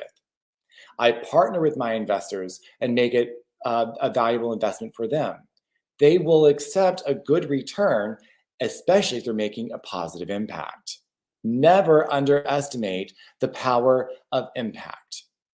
And then we have the operating side for Lamb to Hope, or whoever your in-home operation is going to be. Here are their responsibilities. All right, so take a screenshot and go from there. Now, investors need to help you get the housing, right? If you were doing a different model, then I would have to say you could adapt this however you want. But your investors help you get the asset that allows you to do your business. They are people that want to be passive and have capital and believe in your mission. So it's very important that you know how to speak about your mission and you speak passionately about them. Data helps. Do your research. Investors work with us to make a return on their investment while making an impact on their community. If you take a home and you fix it up, it already brings up the value of that neighborhood. And if you serve that community inside of it, the government will actually pay for that rent. The spread of which is what operates our business and then pays the investors. Operators have to run your initiative, okay? And our example is Lambda Hope. This could be subcontracted. We can subcontract our operations, our systems and procedures, or license them to other groups or businesses that are also serving in a housing capacity.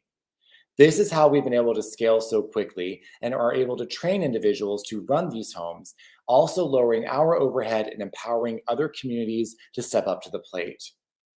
A key feature of being a housing operator is the implementation of the documented processes and procedures, as you guys have just heard. Now, this is a little bit about who we are, Lambda Hope.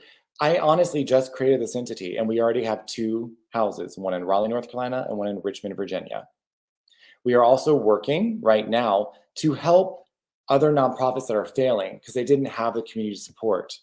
And we are putting them in our houses and training them how to sustain themselves, constantly building that ecosystem. So for example, the home we just opened in Raleigh, literally 2 weeks ago with 6 beds, is now going to house LGBTQ foster nonprofit that is losing their home right now, moving now from Asheville, North Carolina to Raleigh, North Carolina, so we can keep these 7-year-olds from being homeless. You want to make sure that your for-profit entity actually has a social cause too. I highly recommend looking into benefit corporations. Now, they sound really fancy. All benefit corporations are.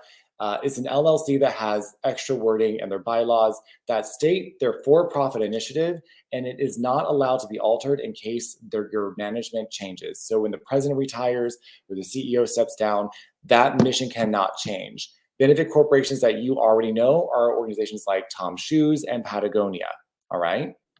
Now, you want to make sure you're working within those constructs. If you do not have a benefit corp, that's fine. Make sure that your initiative is out loud and proud who you're serving and why. Have your social cause first, all right? This is about my brokerage. You want to have an organization that's able to put the deal together. Where do you fit in your mission? This is not all me on purpose. I just put the pieces together. However, this part right here is my specialty. So where is your specialty, and how can you leverage your specialty to build your community and help pull them up? Now, this is, again, we helped this recovery operator who wanted to do more, but she did not know how to scale, and it was causing her to be fearful of losing her operation. It wasn't able to cash flow enough because it didn't have enough properties. Joining us, we've been able to help them expand, which is bringing in more cash flow for them. You want to make sure your nonprofits are more than one. You do not need to do all this on your own. Having a strong board is essential, and it cannot necessarily be your best friends. It needs to be the best qualified. They have to be able to work together to a common goal. Now, we partner right here. These are 2 sister organizations now. The Sherlock Holmes Foundation, we serve LGBTQ individuals, and Hope Homes, which serves those in recovery. When we come together, we can absolutely reduce the cost of the barrier to entry for those looking for housing assistance and recovery. Never underestimate the power of community. And most people do because they're embarrassed of making mistakes.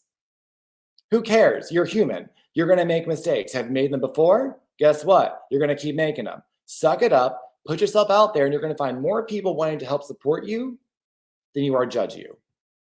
Get out of your own head and get into the real world to make a difference. This is what it looks like.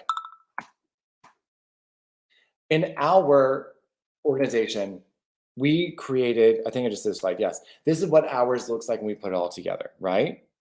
So take a slide of this so you can actually see who is where and put your own entities in their place and see how you can create that web together and build your own ecosystem. You do not have to do everything by yourself. You can't do this by yourself. If you're trying to do it by yourself, that's why you're failing. Plain and simple. You've got to get out of your own way to make a difference. And remember, the world is bigger than you. All right, I'm about to finish here. So, quick overview. These are who you're wanting to find if you're doing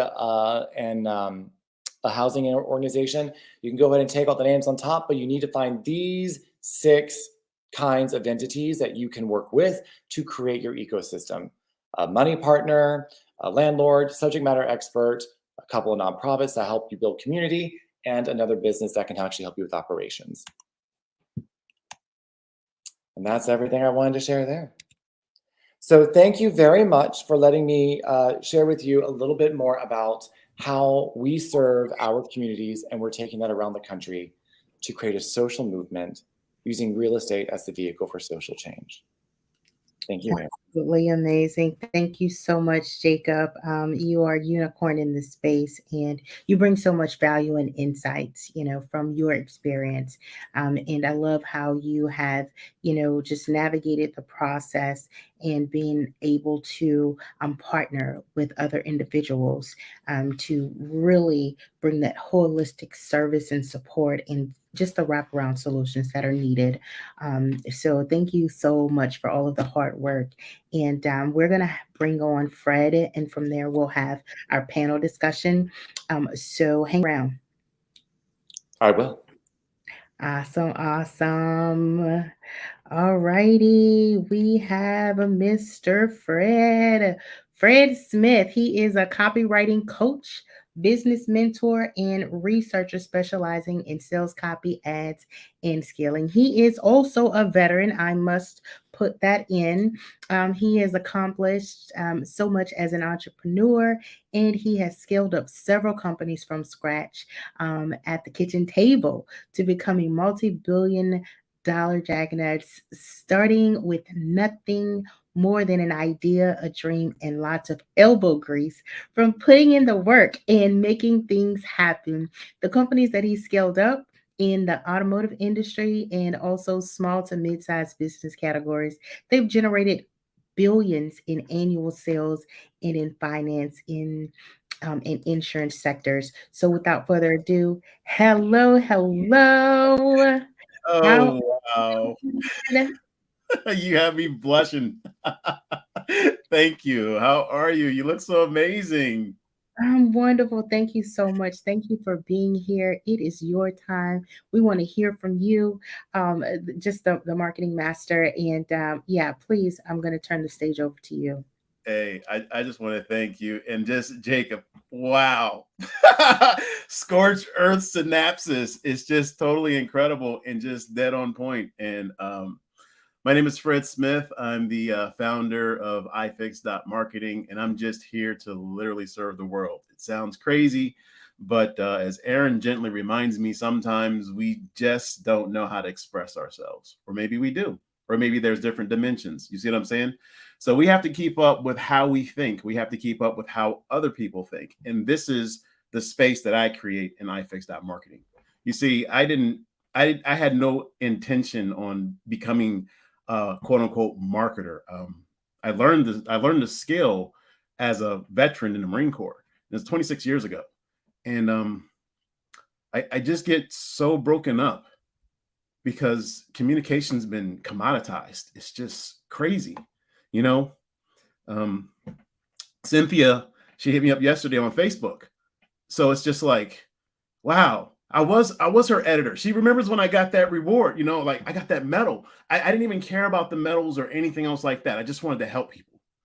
So this is what marketing is all about. Marketing is the first thing that I learned was that you have to always act as if the microphone's open. That's the first thing I learned. And then the second thing that I learned is that anything is possible if you just believe, but you need space in order to believe. And that's the reasons why I created iFix.marketing. I didn't want to be a copywriter. I didn't want anybody telling me what to do, but you need structure in your life. And sometimes as a professional communicator, nobody cares about your stuff. It's just like Jacob said, you got to really put others in front, and even I was never an officer in the Marines, but I was an NCO, sergeant, and they were like, hey, everybody else eats first. Office, we eat last. You know, and it's just like I just took that whole principle into the world. So, you know, here I am 26 years later, and the stuff that I learned in a high level, now like people who are 15 years old, they can play this same game. So, you know, I'm on record with one of my mentors, you know, Billy Jean. Billy Jean is marketing. I'm telling you, man, he's so next level. When I first walked into his studio, I'm just like, I had a flashback. I mean, everything is just so next level these days, guys. You know, and I was down here at my chamber, and you know, they called us Generation X. And I'm like, okay, so what does that even mean? And I'm sorry about that. You know, and the whole thing is just like I'm doing my best to be better with my time. The reasons why I have that, because again, like my other mentor Mark says, show me your calendar and I'll show you what your priorities are. So I just, you know, I was broken all of these years. I have 70% PTSD. I'm not supposed to be on stage. It's a lot of stuff I'm not supposed to do. You know, and then I come from that world where we were stripped down, and then for 12 weeks, you know, we were in formation. We learned how to think a certain way. We learned how to move a certain way. We learned that we were going to be either the first ones to fight or the first dead ones. Take your pick. You know, and I have been out there. It's not fun. So here I am playing at that level, and now I'm seeing that at a street level. There's a problem, and that's what marketing should be doing. So now people should care about your stuff. So Jacob, I just want to put a little bit more icing on that cake right there, because I specialize in that stuff. I want to make sure that your message doesn't miss, because a lot of people miss out here because we just don't know what we don't know. It's so many different levels to communication. It's just so many levels out there, and everybody thinks that they have a commodity. Like they make communication commoditized. It's called lead generation. What? That's weird. Hi, my name is Fred Smith. I am a human. What? Okay, great. Yeah, what do you do? Okay, that's fine. I don't care about what you do right now. That's cool. Back up. You know what I'm saying? It's just, it gets weird. It's like, come on, man. That's the mechanism of the competition right there. Nobody said hypnotism had to be hard. All you do is just get a little bit of a twitch, and then the rest of it happens. You just need a little bit of agreement. You don't need a whole lot. So think about that. Whoever does that, and you're trying to get a contract, you're trying to get whatever. I close more deals. That's period. The first thing that I learned was get out of whatever industry you're in and get into the people business. That's how you get a contract. They're not going to just call you. You got to show up.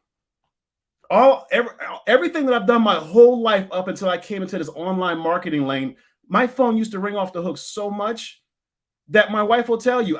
When I changed my number, the guy was like, look, I don't know who you are, but this phone does not stop ringing. That's what you want. That's why organic marketing is coming back. That's the reason why running ads is so hard, because if you ain't in it, you ain't in it. You can't fake it till you make it in this lane, because brands now, you need to be in front of your brand. And that's all that they're saying out here. So if you want to learn how to market that way, that's what we do.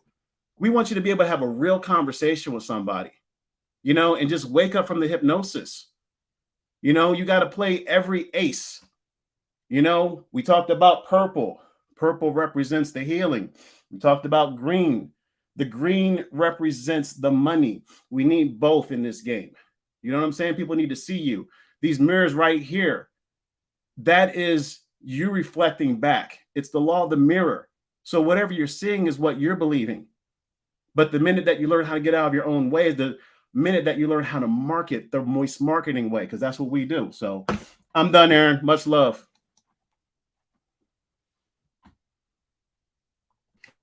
Wow. Hey, oh my gosh, Fred. Thank you so much for just the passion that you have in this space, right? You know, when we talk about marketing, you're right. It's all about how we show up and make that connection, how people see us and where things align.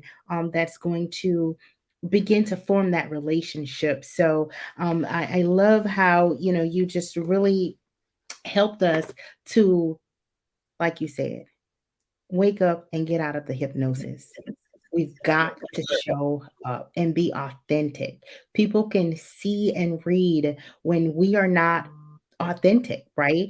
And that's where the friction happens, and we don't get the result that we desire or are looking for. So, thank you so much for being a value add here. I am going to prepare to bring everyone back to the stage as we prepare to do our Q&A and our panel discussion. And from there, we will close out. So, for any of the speakers that are backstage and available to come on, please turn on your cameras and I'll bring you all on stage. Hey, Miss Danny. Hey there, how are you? Wonderful, wonderful. How are you? I'm well, thank you, thank you. So glad to have you back here today. I am Thanks. going to prepare to pull up the question.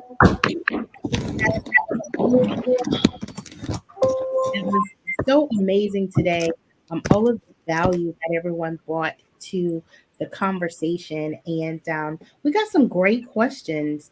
Questions that really spun off of the conversation that was delivered today. So, Miss Tarsha Black. She asked an amazing question, and I believe it was when Jeremy was speaking. What are some certifications we should have? And I believe you began to, touch on that. But I'd like to open it up for anyone that would like to respond to her question. What we know is that there are federal level, state level, and local level certifications. So for anyone that would like to share, feel free. Well, I would say you want to apply for every certification that you qualify for, right? So if you're reaching out and leveraging that PTAC, they can kind of help you with those local and state level certifications. So one, it just kind of connecting with PTAC and see what certifications that you're eligible for. You can also go to the SBA site, I believe, sba.gov, and then they have a list of certifications at the federal level, and they kind of explain what each of those, what you need to qualify for each of those certifications. So you can go on sites like that, run down the list, see if you qualify for those, and it'll tell you pretty clear if if you qualify for that. Awesome, awesome. Yeah, that's good info. Considering that there are, multiple different certifications that are available to small businesses on different levels, what Jeremy did in his company is that, they highly focused on those state level certifications, and was able to get hub zone certification, veteran owned certification, small disadvantage certification. There's also woman owned and economically disadvantaged certification. So, with that being said, you can get the same complementary type of certifications on a federal level. I would go to sba.gov and type in the search string certifications. There you will see a list of all of the certifications, and there's also a guide to show you where to apply for the certifications. One thing that I always suggest, because Jeremy already mentioned it, it's a complex process, and they're really heavy on the paperwork, right? They want to get quite a bit of documentation. So start with the section where it talks about what are the requirements for the certification, and also identify if you qualify for the certification. And the next thing, we created a strategy for Nixon and Nixon, and with that strategy, we identified the certifications that align with the NAICS codes and the service line, and also looked at what the government was buying in his industry. So we went after those certifications first so that we can, be able to leverage those. So again, I recommend going to sba.gov, looking at the slew of certifications that are available on the federal level, as well as go to your state procurement office or your local PTAC to learn about those state level certifications that are available in your area. And Aaron, one thing that I would add is that the why, right? So the reason why you want to be able to maximize your certification is that there are some industry partners that are looking for small businesses who have multiple certifications, because they can actually address a lot of those requirements with just you as one small business versus having one for each, one hub zone, one woman owned, one SDVLSB. So just be mindful of that, of the why, in addition to what was already provided by Jeremy and Aaron. Yeah, that's great. That value add that helps them to meet their small business goals. A lot of the large primes, they have small business goals that they must meet. So with that, they bring in small businesses to serve as those subcontractors. So yeah, that's a good point, Daryl. So anyone else wanted to chime in on certifications, benefits, values, and types of certifications? I'll chime in on something. Your board matters, by the way. So your board diversity matters. If you are, for example, a woman-owned business with at least 51%, you can qualify for a lot of support for the SBA. However, if you are a for-profit and a nonprofit organization and you have a diverse board that runs at least 51% and does the day-to-day, you also qualify for those lendings. So even though I am a Caucasian male, because my board is so diverse, our organization qualifies for those lendings and those supports. That being said, I am not going to sit around and do paperwork. That's not my lane. That's not my skill set. And I don't give a darn. I'll let someone else who likes to nerd out over that stuff, that makes them happy, do this stuff for me, and I'll give them the information. So if that's not your strength, that's fine. Find someone whose strength it is and become BFFs. Make it work. Be smarter. Don't work harder. Okay, I'm done. Hey, I'm with you on that, Jacob.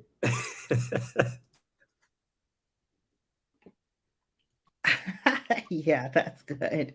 That's good. And you're right. The application processes, they vary from certification to certification, and it does require work. So that I believe that satisfies Ms. Black's question. Thank you all so much for your input there. We also had a question where someone said, "I'm interested in merging real estate and government contracting in New York. We need halfway houses." So for those that are in real estate, I'd love to, for you all to give some thoughts on that. It looks like they're Fabulous. in the halfway house industry. Go First ahead. thing you want to do, look up New Jersey Land Bank. And they only have like 50 followers on Facebook, but it's literally free land out there for the New Jersey. I know you want New York, but it's for New Jersey. And there's a lot of opportunity. Once you break into one government contract, you can break into others. They have them in New York as well. So look up land banks, but also look up community land trusts. CLTs were created in the civil rights movement so that African American and low-income populations could actually afford housing and good school systems at affordable prices. There are over 300 around the country, and they are also in New York. But these are not organizations that people talk about. Again, the resources are out there, but no one's looking for them. No one knows they're out there. If you work with the land bank and the land trust, you can actually go and find funding to develop on those properties. This is a bigger process. So you're going to definitely need a team, and you have to be a nonprofit to get the land in most cases. However, you can be for profit to be the developer. You can also have, if you have a property, you can donate that property to a land bank and get paid for it, by the way. And they will actually use that to actually create those recovery systems as well. But it's not, your question isn't just about how to have the housing. You want to recognize you have a real estate component and a business component and a social component. There are 3 different areas that you need to nurture to make it happen. Find your lane specifically and master that, outsource the rest of it. If you can do that, you'll be successful. Can I add to that as well, Kapu? That's just so amazing. Thank you so much. And what I was going to say too, there's no such thing as a $1 million idea, only $1 million execution. So take those gems right there and just really map that out, come up with a 90-day strategy, because Aaron has put some of the most brilliant minds here in front of you. So look at this as a buffet. You can go ahead and go to the lobster if you wanted. If you're just starting out, you can work on that little, it's like going to the gym. I didn't get to this level by it was 26 years of going, like, it looks like it's Olympian now, but I started out like everybody else, just wanting to do that. So use discernment in this information and just take the most of it and the best of it. Awesome, awesome. Anybody else? Okay, all right, good deal. So, so I'm getting messages here.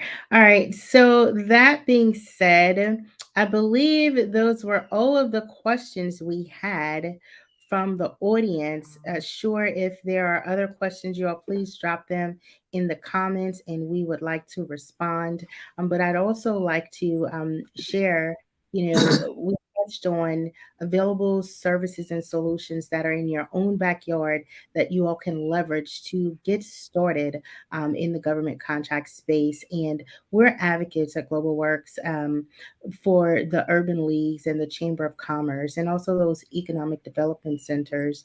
Jeremy mentioned earlier your local PTEC in those small business development centers. The government is also putting more small women business centers online. So, it's important that we leverage those resources that are available. Now, what we understand at Global Works Consulting Group, we started small and, we worked our way up into the government contract space, is that while preparing to bring on another type of client, building out your business to perform that work, your time is limited. You have limited capacity, right?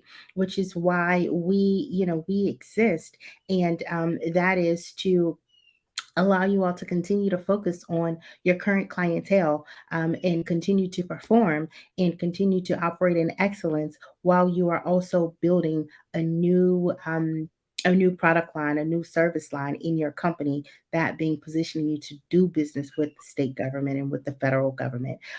It does require a solid foundation, as you all heard earlier, and truly there's multiple areas with getting your registrations, getting your certifications, getting your capability statement created. That capability statement is, it's golden. The government looks at that. That's their first impression of your company when they are looking to see how. What they can purchase from you, how they can do business with you. So those are, key areas that you want to lay the foundations with. And for those that have the capacity, leverage those free business centers that are in your area. Next to that, get advice, get with a trusted advisor, get with someone that knows the industry and that can help you. Put those core pieces in place so that you can position yourself to, at minimum, start as a subcontractor and work your way up to becoming a prime. So I'll stop there and ask if anyone else wants to provide any thoughts or comments about what we've shared here today, what we've discussed yesterday. As we prepare to close out, feel free to all of the speakers to share any final thoughts that you have.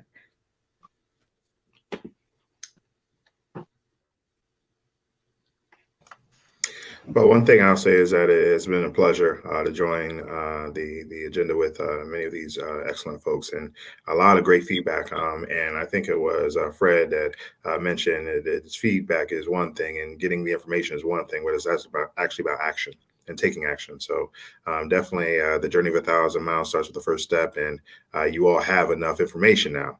Now it's time to take the first step. So thank you for the time. Yeah, I want to echo what Daryl said. A lot of the times we kind of look for solutions, and a lot of the times the solutions are right here in our network.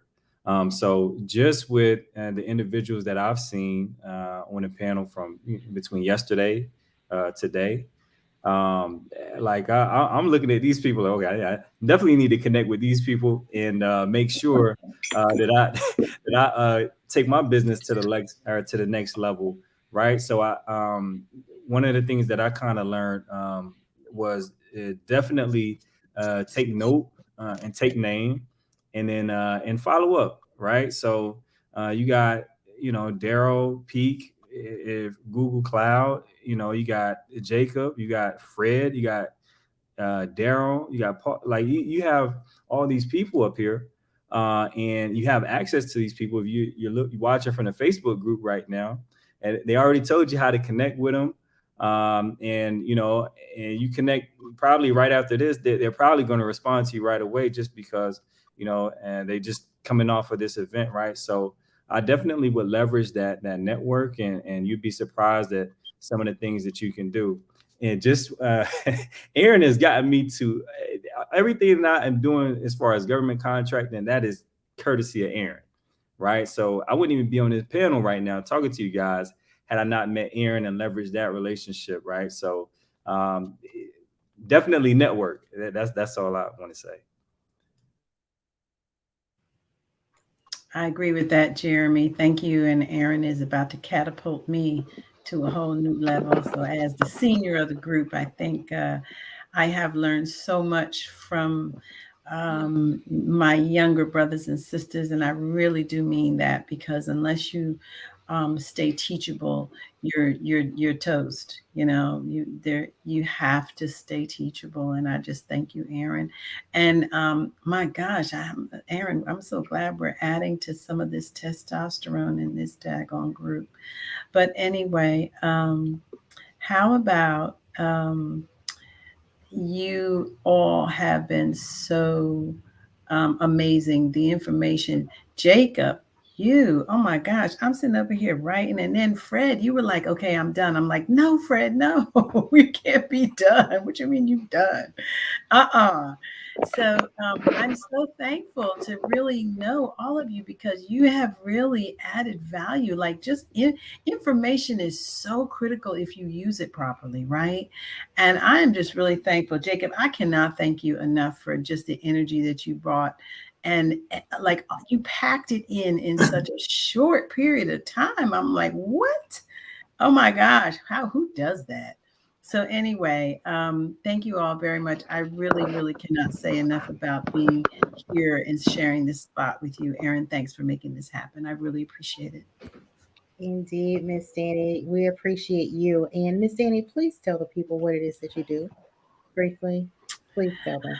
Well, what I do is I respond to RFPs in the federal space and also in the commercial space. But that is what I do. But who I am is a writer. So writing is what I do, but it is mainly who I am. So I write lots of things, but I really am the best editor this side of the Mississippi. Many people don't know that, but you all know that today. So respect some business. Thank you very much. And she's here with us, Yes, you are. Yes, you are. Cream of the crop. Thank you so much, Miss Danny. All right, who's next? Yeah, Aaron, thank you so much. Oh, I'm going to go ahead. I echo everything. Everybody said. It's so funny. Everybody on here has so much in common in our differences. Marine Corps, simplified. Darryl, you got my name. Jersey, I'm from New York. Aaron, everybody. And I worked at Lockheed, actually, Paul, and worked in the intel stuff too. So it's amazing. And once again, Aaron, this is amazing. She got me from out of my stealth mission and brought me back public again. So I just had to rapidly deploy, as Fred would know, that Marines stay ready. First in, last out until it's done. So when he cut it off like that, I was cracking up, because I said, that's what they do. Boom, in and out, man. You know what I'm saying? And yeah, it was beautiful. And also, Paul, I did a stint in the Air Force as well. So it's so funny. This is so beautiful. And once again, I cannot echo how fast she did this, because I'm like, I'm not really ready. I've been kind of retired. I'm not really. But the information, and as one of your early speakers stated, the other real estate guy from Atlanta, I've been in a lot of rooms as well. And I know everybody in here can contest to that. It's kind of a funny feeling when you're the only one in there that look like you and others in different possibilities of your thought process. Like Jacob, people, he's fiery, he's excited, he's on edge. You feel like you're the only one in that room. So I'm so thankful we can spread this joy, information to the communities that have not had access to this information all the way across the board. So I'm excited on looking forward to so much, as we would say, rapid deployment and economic empowerment, social impact, and all the above. We got everything we need right here. We got some powerhouses on there. I didn't want to say that because I'm just listening, like Ms. Smith. I'm just listening. I'm excited to be a student. A lot of times, I tell everybody I'm a master student. I was an NCO as well.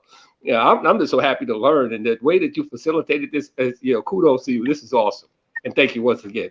Job well done.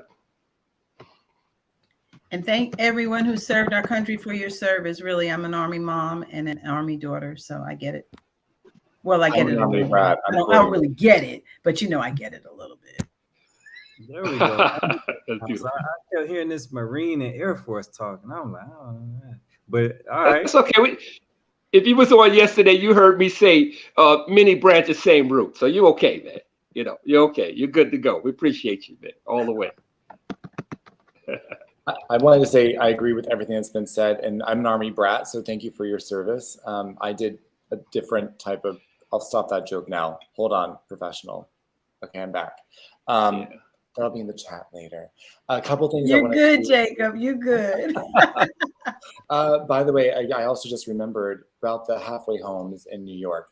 The accepted term, not the politically correct term, because you can call them three-quarter houses, halfway houses, sober homes, but the industry term is recovery home. And that is now becoming part of something called the an RCO, Recovery Community Organization, which is an alternative to treatment. Recovery community organizations are based on shared social experience, and that's the evidence-based practice versus treatment, which is medical and only serves the symptoms, right? So RCOs are becoming a big thing. If you decide, especially in New York, that you want to help create that, New York just got their, what's it called? Affiliate certification through the National Affiliation of Recovery Residences, like literally 2 months ago, I think. So they are actually they now have funding and are looking for people to get into recovery housing in that area. Now, the best part about this type of housing, for the question that was answered, you don't have to buy the house. I didn't. I started off by renting a home.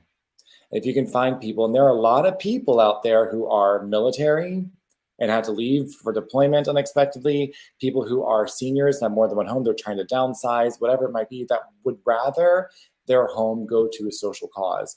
And there are a lot of homeowners that are also in recovery. So if you reach out and you try to see, would they be open to letting you rent out their home as a nationally certified organization, you'd be surprised at what you'd find, right? Of course you're gonna get no's. Who cares? You're getting a lot more yeses than you expect though. You don't need many, but then you have the model in place, you have the funding in place, and you know where to look. You don't need to do this on your own, but you will need the community and you will need the company. Yes, I do help. I saw a question there. I do teach people how to do this because it's part of how we expand our mission. So I'll be glad to answer those questions for you. But I want to encourage you to do one thing here. And this is something I really hope you take into account. When you're looking to serve a community, you have to serve yourself as well. As in, don't do what I did. Don't be a martyr. Like if I wasn't taking care of myself, I couldn't help others. Make sure you're taking care of you. A lot of people, Aaron and I have had this discussion more than once, when they go into a nonprofit sectors because they don't feel worthy of money themselves and they're trying to find a way to fill their day. If you're having a hard time in business, it's not because the money's not there, it's because you're not showing up for you. If you want to show up for others, you got to show up for you first, okay? So you have to reach out for help. You have to do it with others. Having a plan is going to be the best thing for you. I'm one of those shoot first, figure it out later. And that sucks. So then I find a way to back up. I call Erin, she says, do this instead. What do you mean you don't got that done? And then you just figure it out and you fix stuff. But it's a lot easier if you just call Erin and say, what do I do next? And you follow the blueprint and you start growing. It's just a lot easier. Don't be scared of making mistakes. Don't be scared of looking foolish, because the people that matter, we already know. We already know. Don't know everything. When you graduate high school, you weren't ready at first grade, so don't try to be there yet. Go through first grade, then go to second, then go to third. It's a process, it's growth, and your business will reflect that based on your personal development. Have good people around you. That's my last bit of information. Amazing. Thank you for that Mic drop. Fred, did you have anything else? Paul? Yes, I was, as I listened to all of you, one of the things that I would say, of course, thank you for giving the opportunity to participate with all the great guests that you have here. But particularly when you're small, Jacob sort of triggered this. Don't be afraid to barter. You know, economics in this world started with bartering. And so don't be afraid to reach into your community and barter services and products and help each other. And Aaron knows I'm a big believer in sweat equity and those type tools to help folks go. And again, don't forget the lean canvas model. If you answer those questions, you pretty much understand your business model and you do it in one page. So you really don't have an excuse for not doing it. You got one page to answer and go from there. So just wanted to share that. And again, say thank you.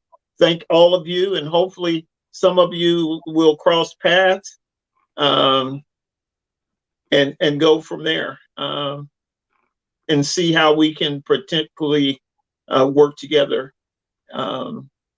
in the future in some of the endeavors that we're pursuing. Yes, indeed. Yes, Paul, thank you so much for the value and just your expertise and experience that you bring to the government contracting realm. And, to have the consortium bringing the smalls together, providing those resources and, just access. I think is phenomenal, and the blueprint that you put together, I believe it's going to touch, reach, and help so many. So yeah, really looking forward to this collective. We all bring so much value to the community, and the extravaganza. It has been phenomenal. It's been so impactful. We've gotten so many emails and communications and just messages from people that have just gotten so much from it. So we urge everyone to reach out to those that resonate with them. We will be doing more together. You will be seeing more of these faces, in different places. We're going to do a live in-person event. We'll do some workshops and we'll continue to come on and give value and also invite you all into our communities. So make sure that you get connected, right? Get connected. Everyone has shared their contact information. Get connected and ask questions. Get information that you need so that you can unlock any limitations, any blockers, any barriers that's keeping you from moving forward. Get the information and move forward and go higher, right? So just really appreciate everyone that has committed time to showing up and really importing your experience and knowledge into others. I believe that we can't do this enough. We all have different stories, and we all have value that we bring, and just the social impact that we're making, and just having these conversations is just so rich. So I know that we are all conquering new territory, and we're on that quest to acquire, economic dominion. I believe we have it. I believe that we have it already in so many forms and fashions, to include the relationships that we have here, the communities, the people that we are associated with, and just really understanding how to support those that are in our community as well as lean on them. Um, just sorting through that alone, you can find yourself in a better position. So I just want to again Thank you all so much for tuning in to the Extravaganza. We do this every quarter, and we love to bring on speakers that have, great value. They have experience that they can share and impart. And I'd like to, ask the speakers if you want to drop your contact information into the chat. We'll make sure that it is in the feed. We're live on Instagram, not Instagram, on LinkedIn, YouTube, Twitter, and in Facebook. So there's multiple platforms where this information will be available on replay, and we intend to send out the speakers' information as well to the participants that were here with us. So, if anyone else has any final comments, I'll love for you to go ahead and speak, and we're going to prepare to close out. Go ahead, Miss Danny.